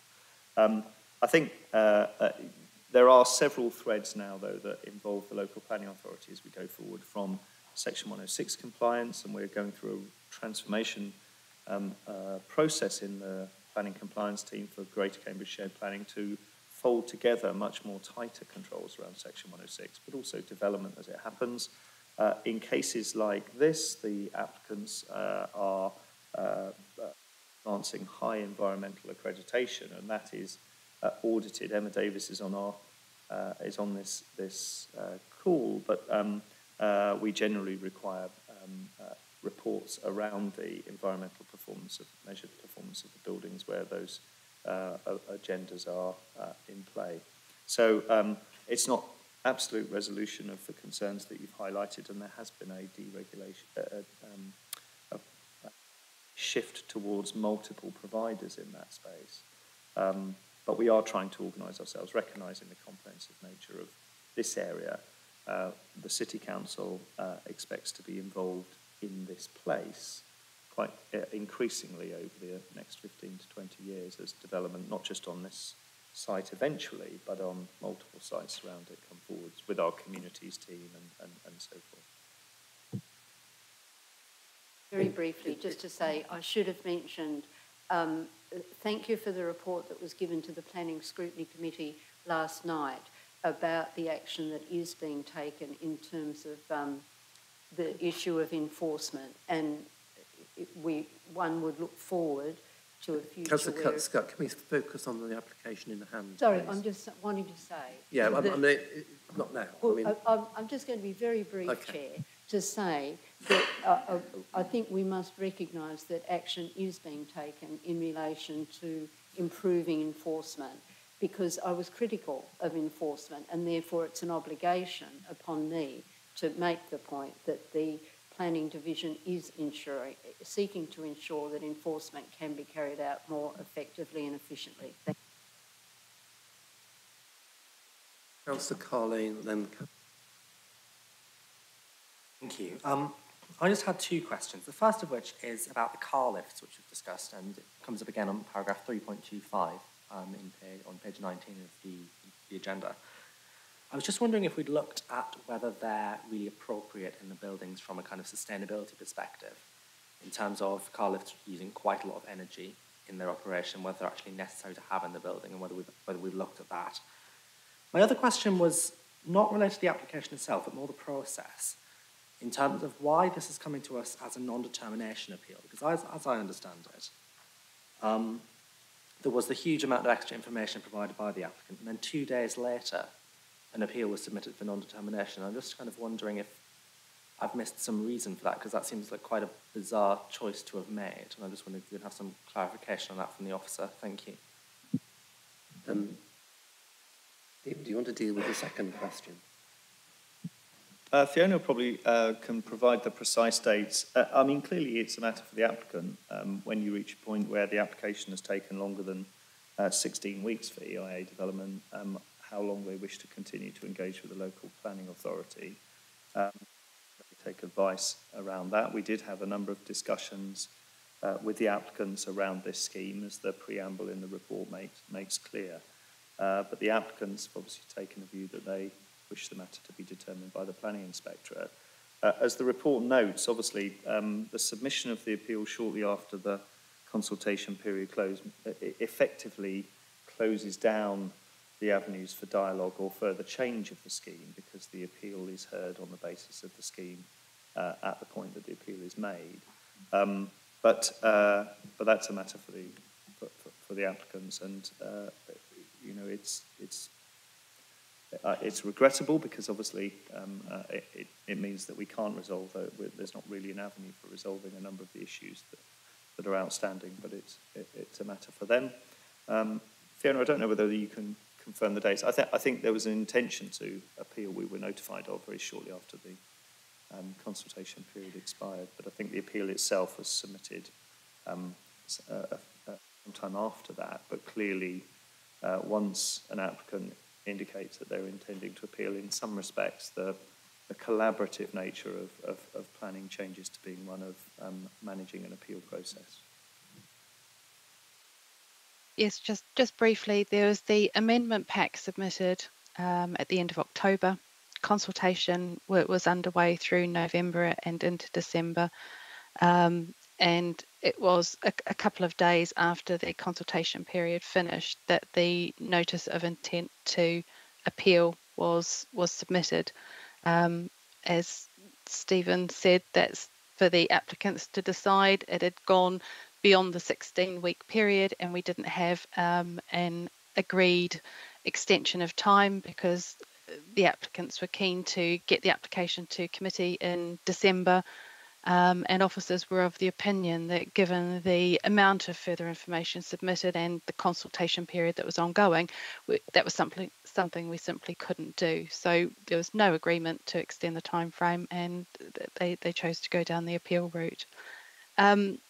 Turning to the first question about the car lifts, the car lifts are proposed in building S4, so the office building in the full application. So in terms of the energy use, that's all considered as part of the BREEAM assessment, and for this building they're looking at having BREEAM Excellent accreditation. So yes is the answer. It has been considered in terms of energy use. Councillor Bean. Thank you, Chair. Well, I'm a frequent river user as a rower and also a CAM conservator. And I've noticed when I'm on the towpath, the Hayling Way, already the very large Novotel It's very, very visible. And we've had a statement from Cambridge Past and Present, and we also have a paragraph on page 5 of the report, paragraph 6, which says, it is considered that proposals due to their height and massing create an abrupt, hard edge that fails to enhance or preserve the character of the area. And the view from the river does bother me, because S5, 6 and 7 are going to be considerably longer than the existing Novotel, with not many gaps. It's going to be a string of buildings in the early evenings in the winter with lights on. It's going to be very visible. And the River Cam is something that we should treasure. It's a lovely resource. And I can understand the concerns on the massive buildings that are going along there. I don't know what mitigation can be made about that. Bright yellow brick on these buildings is probably the worst colour to have. So I just wonder whether that can be mitigated in any way. Thank you. Yeah, through you, I think, you know, in some respects you're highlighting the crux of the difference between ourselves and the applicants on this point.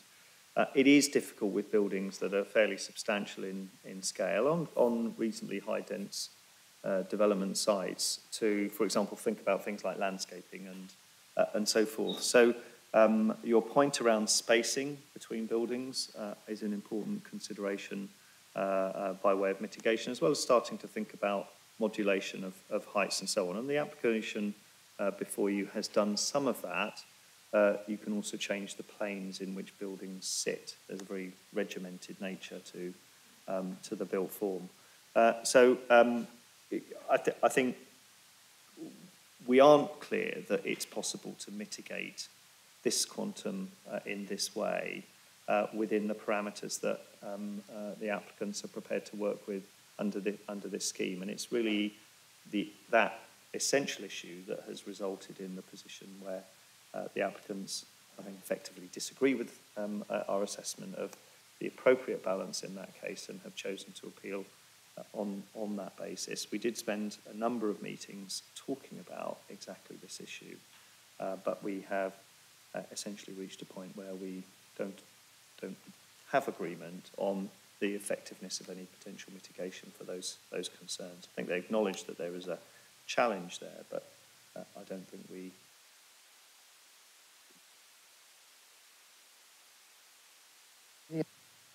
From councillors, got Councillor Thornton. Any other councillors haven't spoken yet? I've got Toomey and Councillor Richard Williams. Thank you. So we'll take you the note in that order.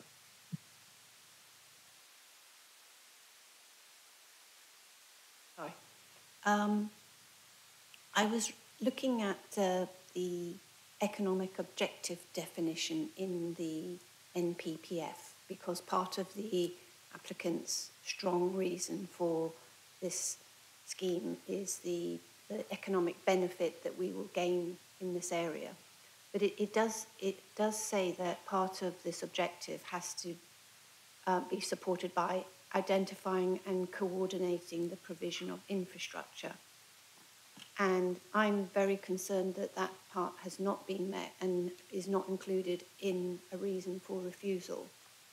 And also, we talked briefly about the water supply and the Environment Agency's comments about that. But the Environment Agency also states in their letter that this authority should ensure that the local water recycling centre has sufficient capacity to accept foul drainage from the proposed development to ensure protection of the water environment. And on paragraph 20.5, Anglian Water confirms that they do not currently have capacity to treat flows in the development site. So I do have great concerns that the scheme is not being coordinated with the provision of these critical infrastructure, which is water supply and wastewater, and actually fails in that respect. And yes, thank you. You want to say?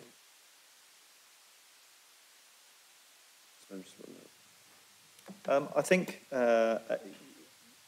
as we highlighted, there are ongoing conversations. I know the applicant is also engaging with the water company around treatment. Clearly, in the context of wider Cambridge, there are two things happening in terms of treatment side. And Anglian Water published their foul water management strategy, I think, separately to their water resources management plan that we commented on previously. Anglian Water has two threads to this, inevitably. The first is obviously their ambitions for a development consent order to relocate the Cambridge Water Treatment Works with a design set of parameters that are substantially or justified in terms of the future growth of the area, which would mean that it can fully accommodate this. But in terms of this particular scheme and its impact, I don't think that it would be justifiable, given the actual output and quantums and the legal obligations on Anglian Water to receive the flows, to put that forward as a reason to explore through the public inquiry. We will, you'll see that there is the second limb of the recommendation, which, if that position cannot be resolved, may well form part of the Council's argument about the adequacy of infrastructure. And in some respects, that goes to the first point as well. As you're aware, there's a substantial amount of engagement going on with the Environment Agency around water, not just on this scheme, but on a number of other schemes. The issue in terms of water supply is of cumulative effects, and the quantification of individual developments into that wider cumulative effects. But the supply area for Cambridge Water at this moment in time has a population of around a third of a million people. And in that context, this scheme's impact on its own on that component, to the extent that we would be able to substantiate and expect the Environment Agency to substantiate on our behalf a reason for refusal is unclear until we've concluded, or they have concluded, the work in the Water Resource Management Plan. So again, it's one of those areas that I'm afraid to say I can't be definitive about as a position for the Council, because we're expecting, Anglian Water have advised us they will require about a month or so to review the Water Resource Management Plan and advise the authority further. They have had coming up to about a month or so, and we also need to understand with them what their are going to be. So I can't confidently advise you that that amounts to a definitive reason for refusal at the moment. It's just that one of the reasons why this is the most sustainable, identifies the most sustainable site in Cambridge, is to do with the DCO application to move the wastewater works, to provide the most modern standard of water recycling and waste treatment in the country. And I just wonder whether this application or the idea of this development here, which is, it's not the most sustainable site until the wastewater has moved, to create the larger site and the really impressive benefit that could come to Cambridge as a result of that opportunity. So there are aspects of this scheme that I have concerns with, that have been identified to do with the massing, but I also wonder about the as you've identified, the effects on the greater site about this happening now, and whether it's premature. Did give consideration to the issue of prematurity, and in fact, at the time of the last local plan examination, this was also a matter that the inspectors considered, and they stopped short of requiring no development to happen. In fact, it was a matter for discussion at the examination of the local plan, no development to happen until an area action plan had been adopted for the site. Precisely because in some respects, you have to take a proportionate view. You're right on one level that the water treatment works relocation is a significant component of allowing substantial quantums of future growth to take place in a highly sustainable location. The essence of the argument sitting underneath that is the location of development with the proximate connections to the bus and rail network, but also to the rest of the city and its amenities, and the fact it's a brownfield site. So this development doesn't, in a sense, set itself away from that. I think you're quite right to highlight infrastructure and the comprehensive nature, as we have done in the report, and the consequences if we can't resolve those matters for the comprehensive development of the area in terms of the impact on viability or deliverability, picking up Councillor Scott's comments, of infrastructure that's necessary to sustain. There's a lot of discussion around 15-minute communities and so on, but necessary to sustain an inclusive community here. We haven't, we couldn't settle on a position that argued that in terms of prematurity, there was so significant harm to the local plan process that the scheme shouldn't come forward, in the same way that the inspectors, when they looked at our local plan, also couldn't settle on that. So we did give some consideration to it, but we aren't recommending that to you because we think it's an unjustifiable position to take for an examination in a planning inquiry. Councillor Hawkins. Thank you, Chair. I think my question actually is more on the process. I noticed that this design went to the quality panel in 2021, and the panel actually made quite a number of observations and suggestions which somehow don't seem to have been followed through. I just wondered if we asked them to go back, or if they actually wanted to go back or didn't. Just to make things a bit better, because I'm disappointed that what's been brought before us actually falls short of the ambitions that we have in the AAP. Thank you. So Fiona, please. Yes, you're right. It went to the quality panel back in 2021 when it was quite a different scheme to what we've got in front of us today. Throughout the pre-application process, the scheme did change a number of times and move in slightly different directions. I think when it became clear that we were on a different path as the local authority to where the applicant was in terms of the application, it did become clear that there were going to be areas that we just simply couldn't agree. And that's when the application was submitted. But before then, I didn't really think that we were in a position to take it back to quality panel. We didn't have a scheme that officers were confident in and supportive of. So we didn't suggest at that stage taking it back to quality panel, and the applicant didn't suggest taking it back at any stage either since then. So no, there are a number of points from the quality panel that haven't been picked up. In some cases, that's because the application has moved on quite a bit since then and changed a bit, and other parts because they haven't been picked up and are areas of concern still. Councillor Williams, Richard Williams. Thank you, Chair. I'll be reasonably brief. I think we've had a good discussion, and I think a lot of other councillors have made some very interesting observations and made many of the points that I thought as well. I mean, just on the application as a whole, I mean, I think I would struggle to make any argument to reject any of the recommendations that we have before us. I share the concerns of the officers about the scale massing, the lack of information on ecology, the lack of a 106 report. So this is not a question, it's more really a comment for debate. I could not find any reason to reject the officer's recommendation, and for that reason I will be supporting the recommendation. Thank you for that. Unless I've got any more questions.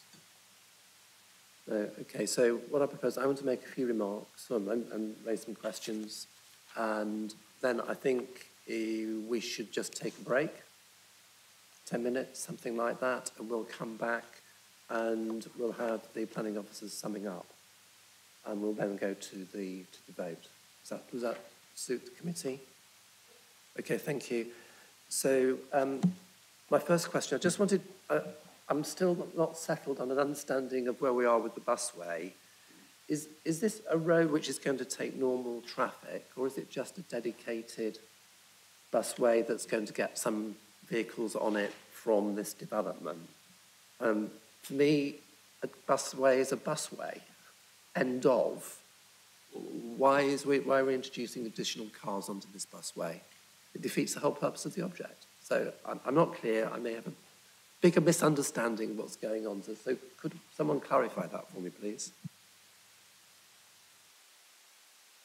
Can I suggest that, Fiona, you've got a photograph, in fact, of the busway at this point, because it isn't the busway in the conventional sense. One of your slide photographs showed a view along the busway back towards the Novotel and the office. Yeah. And Chairs, perhaps if you can explain, whilst Fiona's doing that, the county's position on use of this. Yeah. So the actual busway itself, the bus only part of it actually terminates north of the Brookgate site. There's you see, if you look down at an aerial photo, you can see a sort of vehicle trap where it terminates. The rest of what is considered to be the busway running from that point down to the station is in fact under Brookgate's control. I don't believe it's adopted as public highway, and it doesn't have any current restrictions on usage, so it technically could be used by all vehicles. So it's just the tail end of the route from the actual busway itself to the station and the area around the station. So I think that's the first thing. So that's not actually the busway, even though Google Maps will have you believe it is. So it is open technically to all vehicles. It wouldn't be in the interest of Brookgate to close off this part of the busway, because that would compromise the sustainability of their site, and they wouldn't be able to get buses to it. So it's in no interest for anyone for that busway to be removed. In terms of the traffic, again, you know, I made an estimate of around about 50, 60 vehicles in the peak hour. That's probably a robust or overestimate of it. But because I don't have that information at the moment, I can't say for certain. What I can say is that the movement of the buses is not expected to be compromised by either the part of the bays being put in, or in fact traffic running in that area. It's a wide road. It can be used by two-way traffic. So I don't see why there should be any problems with buses coming up and down there and vehicles using it, because, you know, there is that capacity on the road.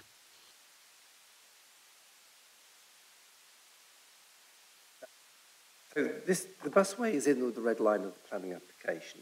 Is it in the ownership of the applicant? Yeah. So just the part of the road which sort of comes off the actual busway, which is, you know, the bus only route, is within the red line and is owned by Brookgate at the moment. Yes.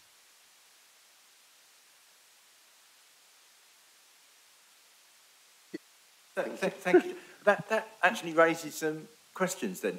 In the report it says that they are going to replace the trap that's currently there, which I assume is in the busway bit, not on the private road bit, with a number plate recognition cameras.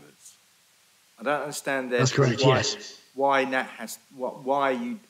that being done? Why the traps can't stay where they are, because they're in the busway bit, not in the road bit.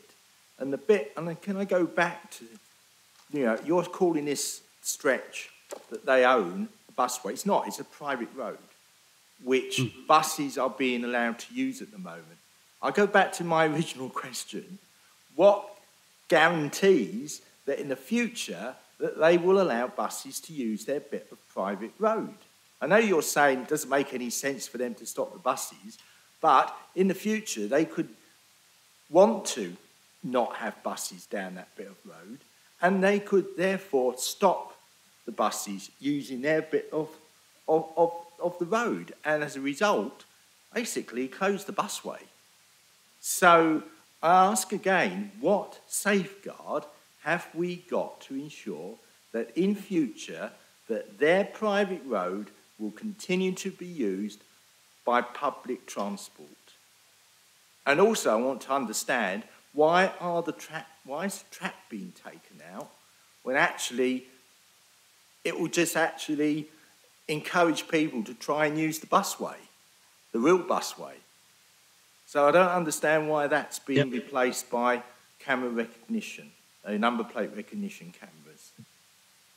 So I've got one of my team, Tam Parry, on the call. He's appeared, and I think he can, or we can both cover off your questions. I think, Tam, will I let you? Thank you, Jess. Good morning. Yes, with regards to the car trap, the County Council do manage and operate the busway from the point where the car trap's located, just to the north of the Brookgate site. When cars get stuck in the car trap, which doesn't happen very often overall, but it does happen, it causes delays to the buses. They can't then go up and down the busway because they've got to negotiate past the cars. The cars take several hours to get pulled out of the trap, and it can cause damage. So the County Council as a whole are looking to replace the car traps, I understand, in this type of section where you've got a road rather than a guided busway as such, with the camera system. With regards to the access, that has nothing to do with this application then? It's in the heads of terms as one of the items that the applicant would be willing to do the works to enable the car trap to be removed. It's not specifically linked, so it's not a requirement of the application, but it's something that could usefully fit into the sort of the whole sort of comprehensive, look at this area. And as Sam quite rightly said, the bus traps themselves are causing issues. It would be far better to look at something which was less onerous in terms of enforcement. Thanks for that, gentlemen. I'm just going to bring Stephen Kelly on this one. Thank you. Members, if there is a concern about, clearly what you don't have in front of you is the 106 agreement. If there is a concern, and we were in the position to be recommending this to you, the implications for the corridor, the bus corridor, guided busway and public transport accessibility and journey times is a material planning consideration.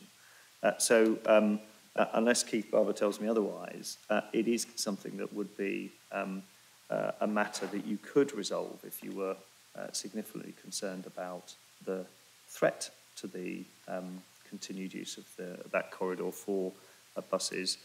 You could potentially use a provision in the Section 106 agreement to safeguard that route through without a requirement to transfer ownership, but in order that the public transport benefit arrived from the busway was not compromised by the development. I think that would be proportionate and satisfy the SIL tests.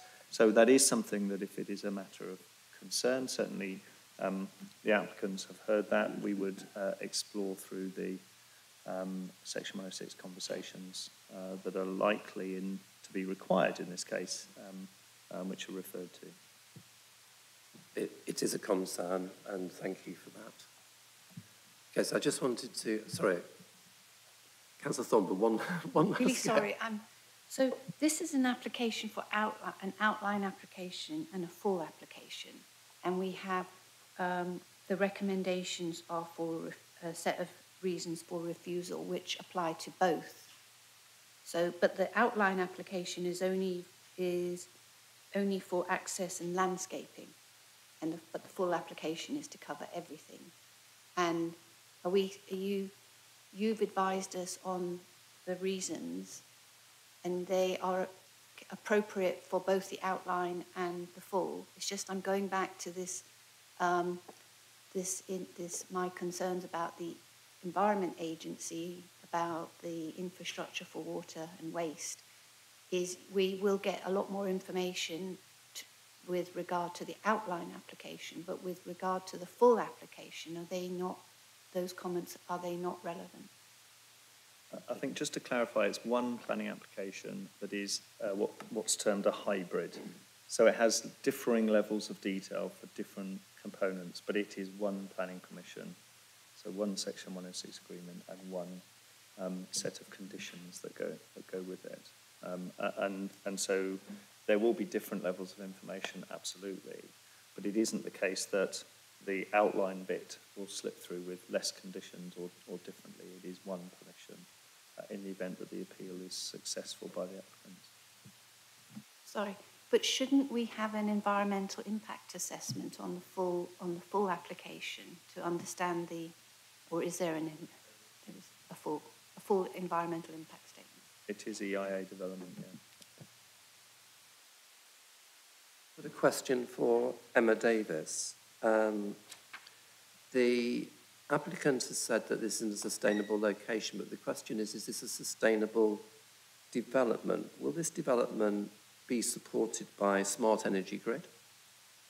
Would it be supported by an integrated water system? Would it be supported by a local heat network that provides on-site generation and storage? Just how sustainable is this development?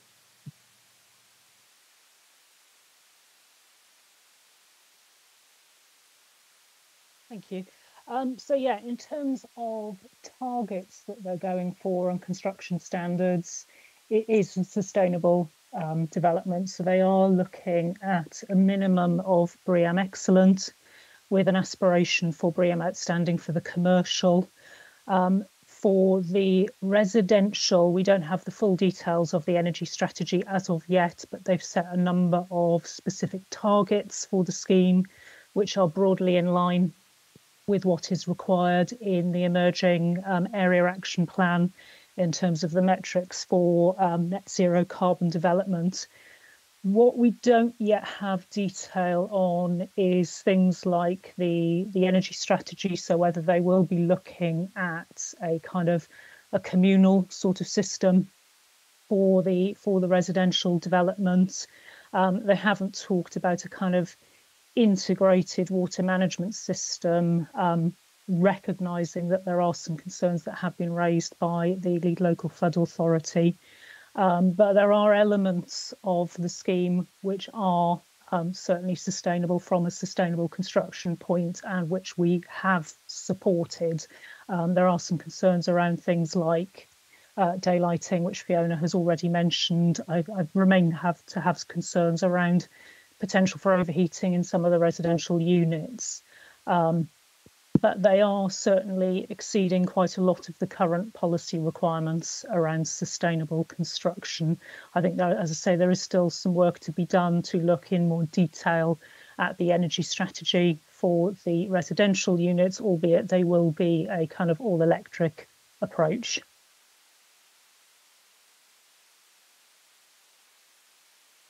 So, thank you. So what we've had put in front of us today are proposition from the applicant that this is a sustainable location with development. It's allocated for development and the policy supports the use of previously developed land, and that there is a requirement from world-leading companies in life sciences to locate in Cambridge. We have heard that to meet economic objectives and benefits, we need to see identification, coordination, and provision for infrastructure. We still have a remaining question over water supply and treatment of foul water supply and so on. There is a strong pipeline of development elsewhere in Greater Cambridge that will meet the requirements from companies. And I note that AstraZeneca's scheme is way above policy in terms of its environmental performance. And as time goes on, the standards for achieving genuine zero carbon development, which I think would be an absolute requirement of a world-class company, are fetching higher and higher all the time, as I've just outlined as what I would expect to see from any development on this North East Cambridge site. And in the planning balance, we have his point about this being a new edge of the city being created, the visual impacts of these labs, and the, yeah.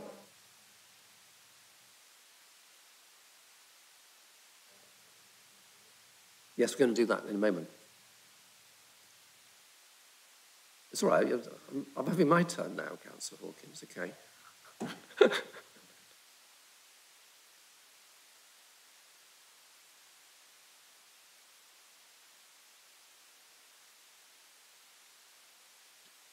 Stretch it for a few seconds and we can be done.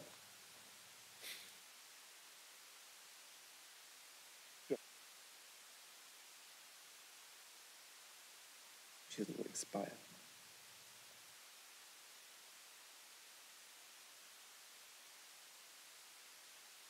Okay. Okay. As I was actually just about to finish. So, as Sir Nicholas Broad from Cambridge Past, Present, Future put it, it's this giant wall of development with little in the way of mitigation. So we'll take a break now, and we'll come back in 10 minutes, and we'll ask Stephen Kelly to do the summing up for us. Thank you.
Should we just go back on? We're just going to go back live now.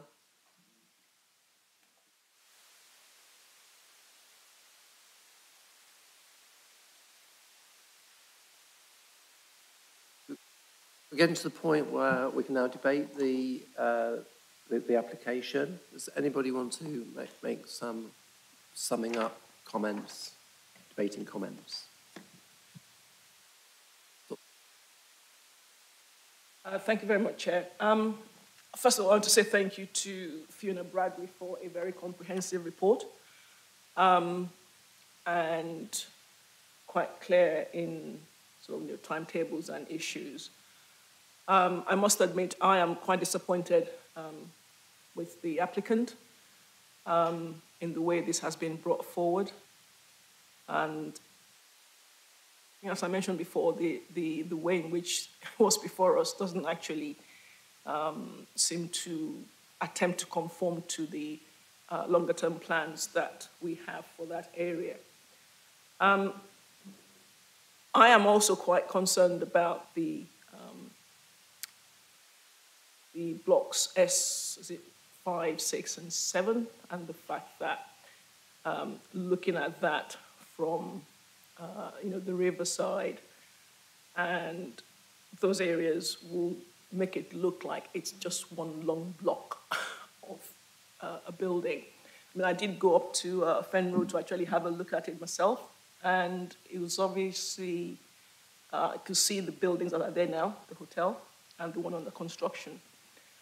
I was surprised that there seemed to be, from the applicant, or the lady that spoke for the applicant, a downplay of the heritage assets.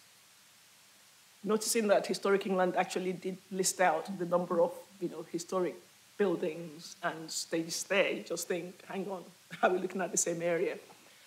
And overall, the fact that there isn't enough play space and open space and all that means for me, I'm definitely,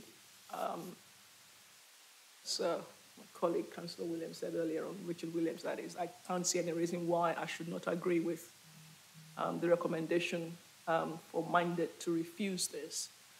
And it's a shame that our process was being manipulated, actually.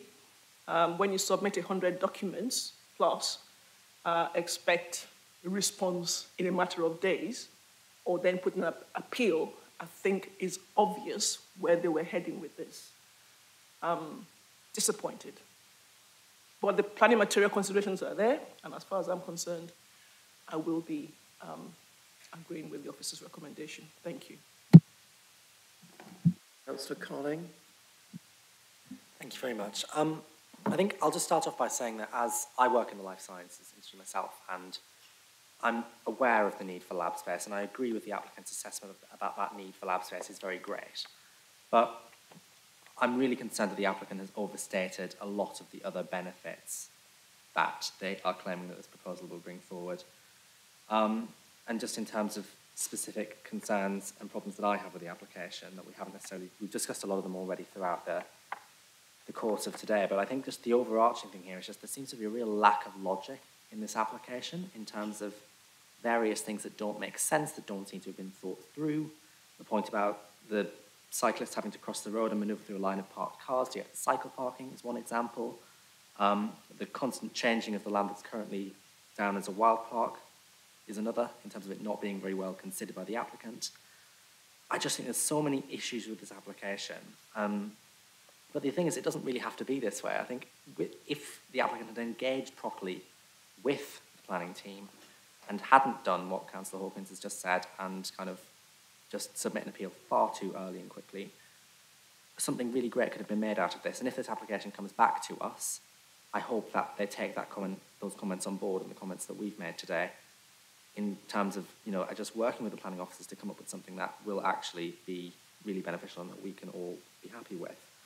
The other thing which I would probably point out, just because we haven't discussed it, but I think it's important to raise, is the aspect idea, which is pretty clear to most of us, I would think, in terms of it being really unacceptable about having, first of all, a high proportion of single aspect residential units. I think it was 24% I saw somewhere in the report.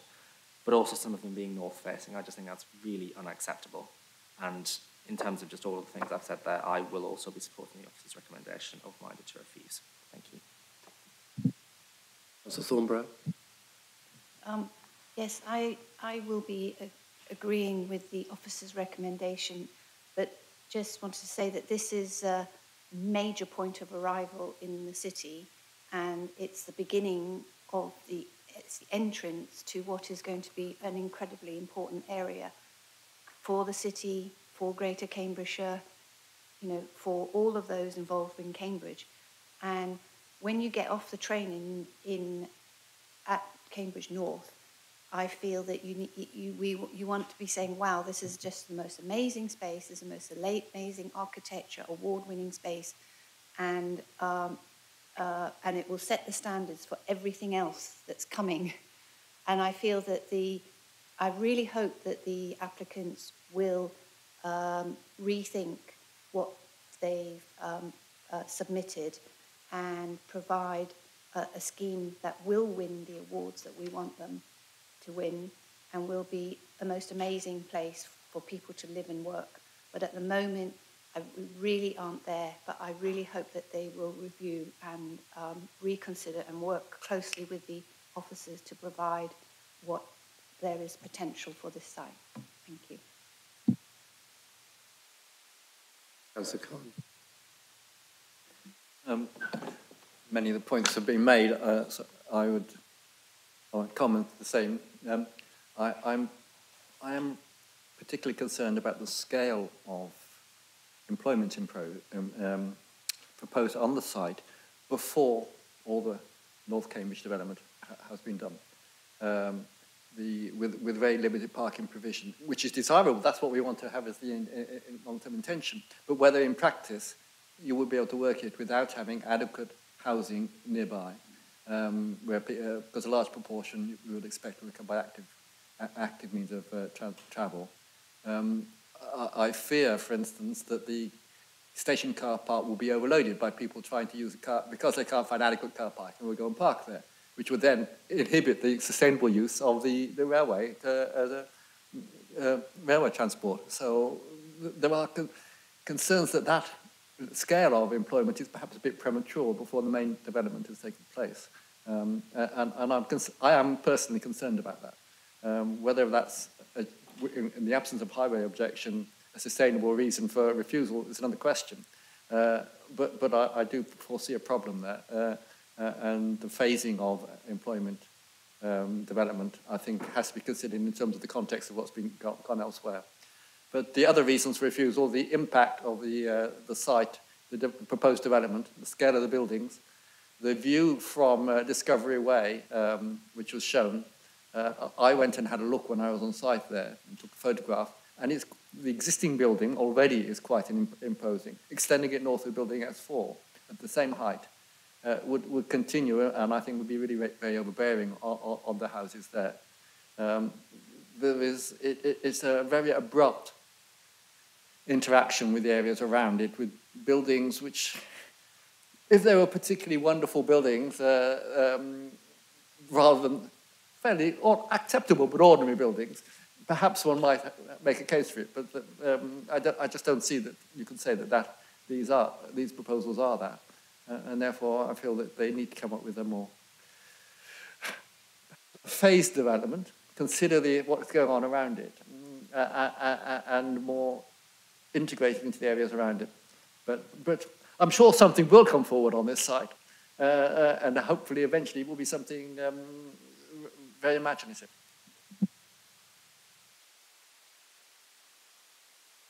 Any more?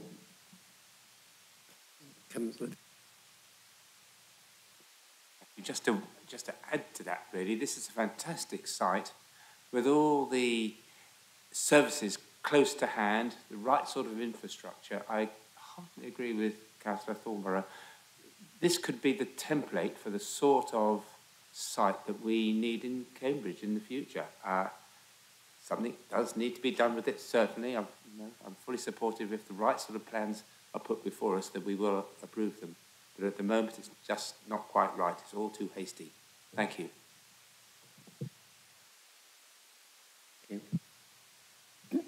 Thank you. I agree, of course, with all the concerns that have been raised, and I want to emphasise a concern about the private road. If there were ever to come a time when the developer said that it wished the county to take the private road over or made it available, I think that that would be a real issue.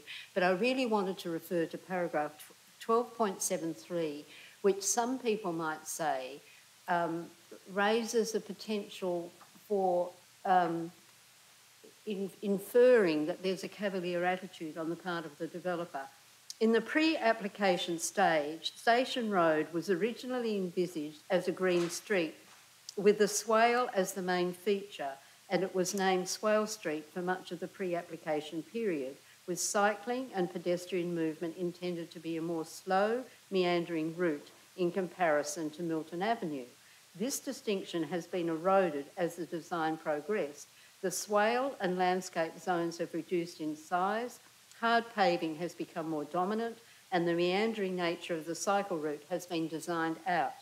The resulting space appears mostly as thoroughfare, whereas its role as a high-quality public space with places to dwell and a pleasant green environment is less obvious. And that paragraph gives one real pause in terms of the points that were made by Councillor Thornborough as to the value of this site and the fact that it's an entryway to Cambridge. I do hope that the developer in the future will take account of this notion that it can reduce something that would be a really pleasant space into a hard tarmacked area, that they might take on board that that's not the way that Cambridge ought to be developed. Thank you. Thank you. Is there anybody else? I mean, my final remark on this is that the developer is purporting to meet a global class market with an underpass scheme, and it just doesn't fit with the market ambitions. It falls way short. I'm now going to ask Stephen Kelly to do the summing up and lead us into the recommendations. Thank you. Thank you, Chair. Yes, you've had a good discussion around this, so I don't propose to labour the point. The important thing for you to bear in mind is that for ourselves as the planning authority and for the subsequent appeal process, this is all around the planning balance. As you've heard through the morning, in essence, the land uses and the development of this site is not a point at issue. It's within your existing adopted development plan as a employment-led mixed-use site, and the applicants have brought that forward. What is, however, unresolved, or we've unfortunately not been able to resolve, are elements of how that proposal comes forwards, and particularly with regards to the edge treatment and the relationship of the design approach with the surrounding locality, and as Councillor Scutts highlighted, amongst others, the qualitative components of the public realm and the spaces that exist through the development, as well as some unresolved questions in terms of infrastructure and environmental effects that we've touched upon. Just to offer some, in the break I was able to, in terms of concerns about the busway, I'm advised that the existing Section 106 agreement for the station makes provision for that route to be secure in terms of the bus traffic and the principles of the busway, but I'll come back to that in a second, because I think there is probably merit in just assuring ourselves as the council over that particular point, or necessarily picking it up through the subsequent process of Section 106 discussions. But Councillor Khan, I just wanted to respond to your point around the issue that we haven't discussed, which is about whether or not this quantum of employment use should come forward at this time. I think it's important to probably see this site in the context of other developments and its proximity to things like the railway station, but also the GCP programme of accessibility to places like Waterbeach, where new homes are coming forward as part of a quite deliberate strategy. And in that context, I think it's reasonable, given its termination point at the busway from Northstowe and the proximity and enhanced accessibility that's being created to some substantial new homes in places like Waterbeach, to perhaps see this as part of a wider form of development, which is why I wouldn't necessarily suggest adding your concerns to the reasons for refusal that have been put forward. I won't comment that without a highway objection, in any case, I don't see that it would stand. But I am concerned. I just wanted to express that concern that while that's a desirable end, I am concerned it might not actually prove practical. It might not actually prove achievable in practice, but prior to having a lot of local development near to. I feel that there's large areas of the district which will not be accessible. And the employer, we cannot impose on an employer that he only employs people who are accessible along our means of public transport. And 10% of the, I'm wondering whether 10% provision for parking would actually provide enough for those people that will be employed that are not in accessible locations. I don't know, it's chicken and egg, but if you have more local, if you have the whole of the development built, then I would not see a problem. But I'm concerned, put it that way. Okay. Well, we're noting your concern. My advice would be not to pursue that as a line of exploration through the subsequent process. It is important to recognise that this is you're being sought for your views on an appeal against non-determination, and clearly that appeal is scheduled to be heard in the summer, which means that officers have to prepare a statement of case and so on fairly rapidly. And it's for that reason that we have sought to recognise those fundamental issues that are highlighted in the report, but importantly, the delegation in the recommendation that provides a degree of, that provides for me to, with the officers, to respond to any additional information that might come forward, which might mean that some of those reasons that we've currently articulated are dealt with before the hearing, the inquiry itself in the summer, and that should be our objective.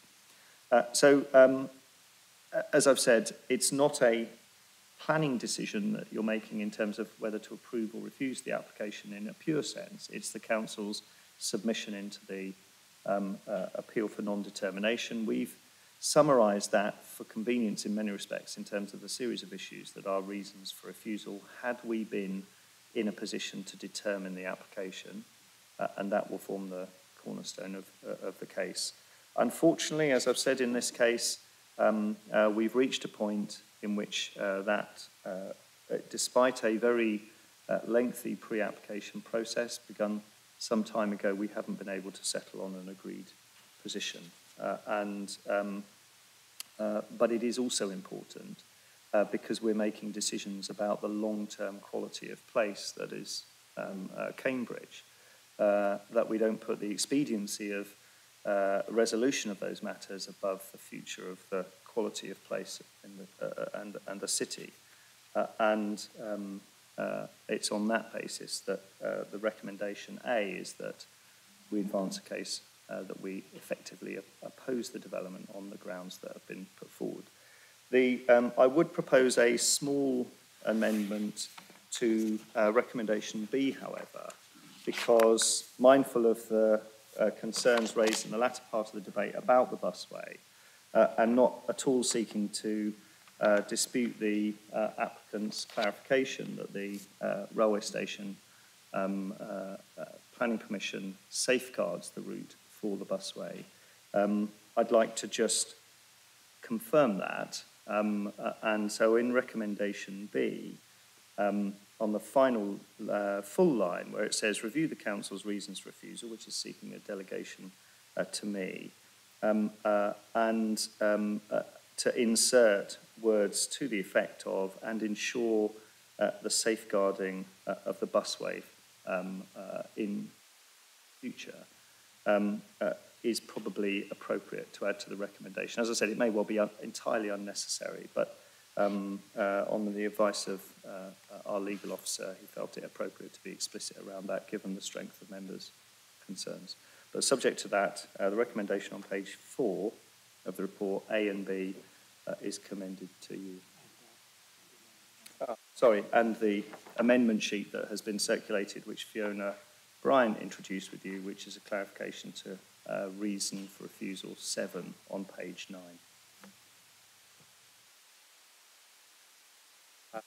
Ready to take the vote.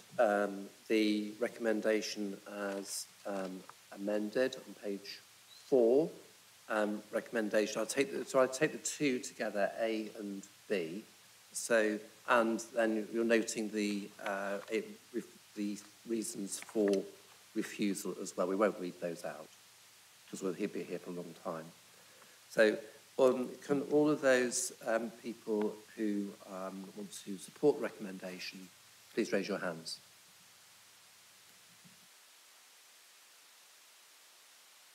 Unanimous, Chair. Thank you.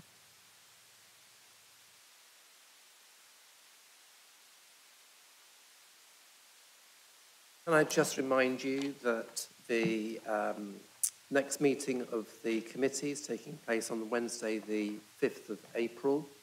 Members are unable to attend this meeting. Please liaise with your alternates to ensure that the meeting is quorate and can go ahead. Thank you. That now concludes the Joint Development Control Committee. Thank you.